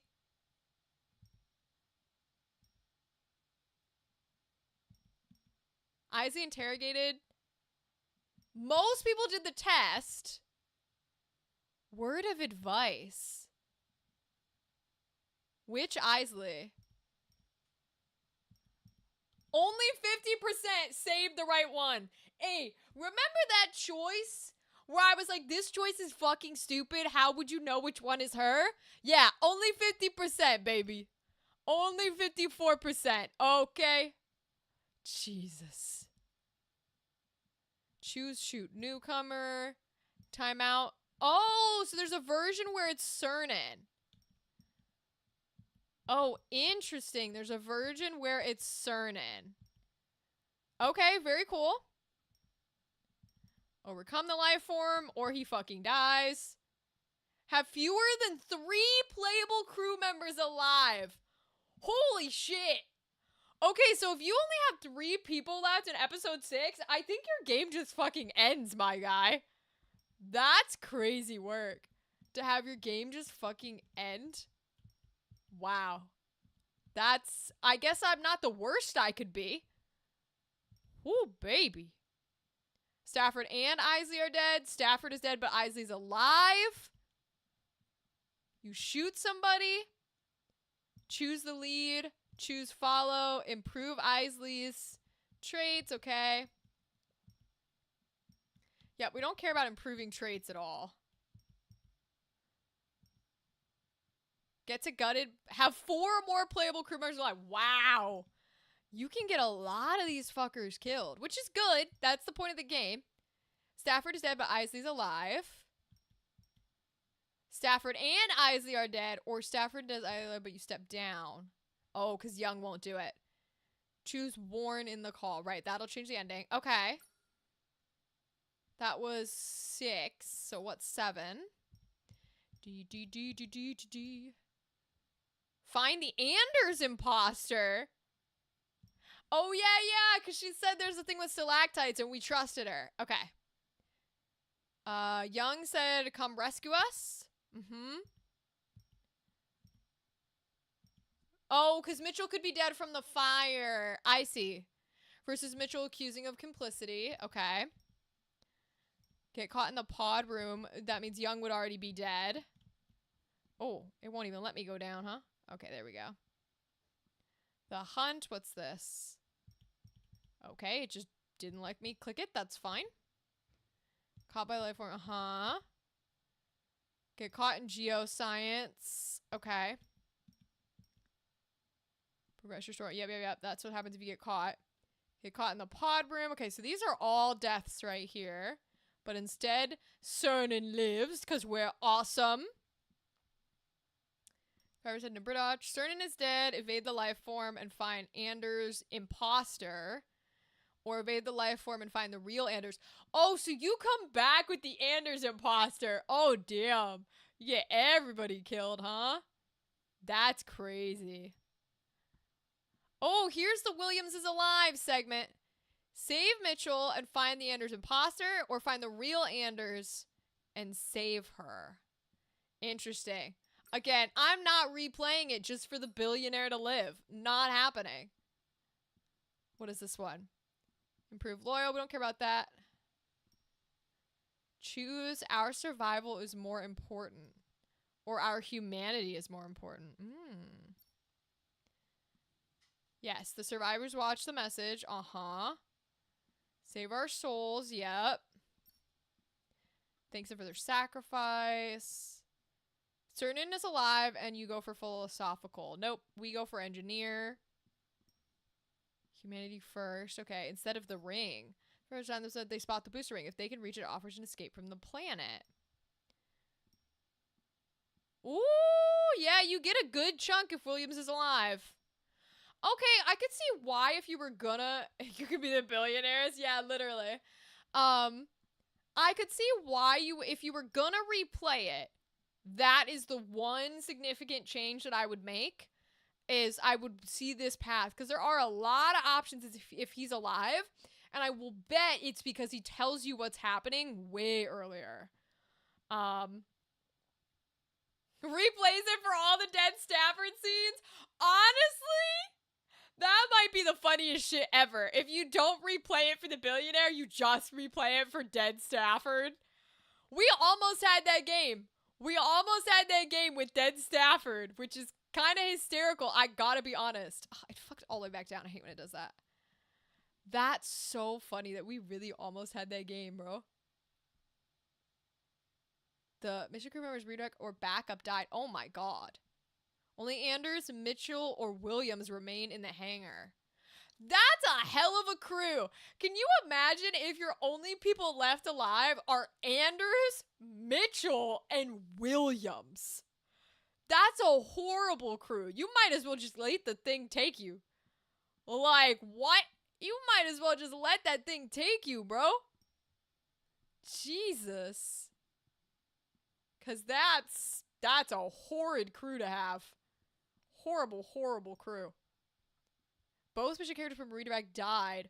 Woo! I have to give them credit. They have a lot of options for if you kill people real early. They have a lot of different, like, options that you will run into. And horrible scenarios. Interesting. Huh. This is very cool. All right, I'll give them some credit here. This is very cool. So if only those three are left, is every... Ooh, this timeline's crazy big. Ooh, wait, where's this one going? Is this like end of the thing? Do you not get any choices? What is it? Lose all crew members, no imposters are present. Yep, that's a full death. It's not even just voices, Andrew. That is what's kind of cool about some of these games, is it's not just voices. It's, like, this is full mocapped. I would love to do mocap one day. I've looked into mocap, but unfortunately there is no... It just doesn't exist. Not anywhere near here, at least. So that's the unfortunate part. You have to be, like, very specific areas to do mocap work. I wish. I would love to learn it. It's one of the coolest things ever, dude. Another replayable crew member is still alive. Okay. So they go in and do here. What's the knock? Survivors allowed inside. Choose abandon. Mitchell's alive, but Isley or Cernan are not present. Oh, so that means Mitchell has to die, basically. Or if you leave him. Got it. I see. Return of the Beast. Fail to avoid it. And you go down there. Fail to avoid the container. Oh, a good chunk of people did avoid it. Okay. 72%, 58%. Not too bad. What is this? Mitchell alive. Choose Chuck. Trust. Mitchell is dead and avoid it. Fail to avoid. Fueled up. Fail to remove the fuel pipe or pipe detached. Oh, 60%. Oh, Jesus. Seal the exits. Okay. Oh, I hate when it does that shit. Jeez, the control for this is not great. Sealed. Fail to seal it. Yep, I'm assuming you die. Fail to blow up the life form. We probably all die. Lose all crew members to seal the exits. Anders is an imposter and it's not revealed. Or choose trust in Knock Knock when Cernan or Isley are present at the door. Oh, so my theory about Mitchell being a clone and you let him on the ship, if you do the Anders one wrong and you save the wrong Anders, the imposter Anders, I think she's the one who kills you on the big ring, on the big station. Because right there, Anders is an imposter and nobody knows. Ooh. So Anders, Cernan, or Isley could all be imposters. Whoa, Anders, Cernan, or Isley could all be imposters up to this point. That's really cool. That's really fucking cool. So we could have had a lot of imposters on our team and have no idea, bro. Whoa! So that's where a lot of this splits. A lot of this splits in basically, do you have aliens or do you have real people? Whoa, I like that it splits that way. This is all if Williams is alive versus Lone Wolf. Homeward Bound, Anders is an imposter and it is not revealed. Okay. Anders is an imposter and is not revealed. No, we did. Save our soul. No, we didn't do any of that. Reach Lone Wolf. Reach Retreat. Okay. Homeward Bound. Interesting. Cycle. The next crew awakens. Lose all crew members or warning sent. Interview. Aegis. No, I don't want her sympathetic. Hell no, I don't want her sympathetic. So what happens if... I want to see this right here. Inner imposter is not revealed. I wonder what Lone Wolf is. What does that lead to? Oh, you're still gonna go up and repeat the cycle. Okay. Interesting. Well, that's really cool. I was glad we got to read about the other ones and see how it went. And I'm glad we got to finish it today because I always like to finish games before, like, you know, we go on big hiatuses or anything like that. So I'm glad we got to do that. That was fun. Even with the hiccups and stuff, I quite enjoyed it. And I love me some horror games. And I do like the fact that we could reverse some of those choices while we were playing it. So, like, we didn't have to do the Stafford dead route, or because the game was glitching so hard that I had to turn everything on low and it still glitched. We were able to, like, back up and, like, save Young's eye or whatever it is. So I like that we were able to do that, which was very nice. That's gonna be the end of our stream, y'all. I'm gonna thank everybody who's here. I'm gonna remind y'all, we are not gonna be live again for the rest of July. So we'll be live again in August. You can see the updates in the Discord. Probably shorts and stuff will come out, you know, over the time that I'm gone. I'm gonna try to remember to take video and stuff and take pictures while I'm working in the SDCCs. It's gonna be my first time there. Yes, see you this weekend, Andrew. But for everybody else, like, we're gonna talk about stuff in the Discord and all that jazz, and I'm really glad to have you here. Thank you, Andrew and Dadley and Jamie and Mearden, if you're still here. I know Gavin went to bed and Dan went to bed. I appreciate all of you so much. Ryden, you're still here. Finish my inventory UI and notifications. Now just the shop screen. Wait, Ryden, you got so much done. Good job, Ryden. Ryden, I'm gonna thank you too for being here. Who else stopped by? We're gonna raid to Gal because Gal's still live, so we'll raid to her in a second. Who else stopped by? Am I forgetting anyone? Alex was here earlier. Thank you to Alex, too. The gal in town. I think that's everyone. Feel free to jump on the raid. I just put it up for Gal. We will raid to her tonight because she came over and was lovely as always, and she's beautiful. She is still live. I know it's crazy, right? That's why we're gonna jump in and raid her. But thank you all. I hope you guys know how much I appreciate you and how much I love doing these streams, and I really like talking to y'all. I'll have a little genuine moment here where you guys are fucking fantastic, and I love you very much, and I hope to see you again in August when we come back. Because the winter season is so slow. Once we're done with August, y'all, the winter season's so slow. We're gonna be live, like, every day, and I need y'all here with me. But okay, I'm sending you love. I'm sending you energy. I'll see you in a couple weeks. Goodbye, y'all. Take care. Be happy. Be healthy. I'm sending you all these good energy. Oh my God, so much love. So much love. Goodbye. Good night. Goodbye.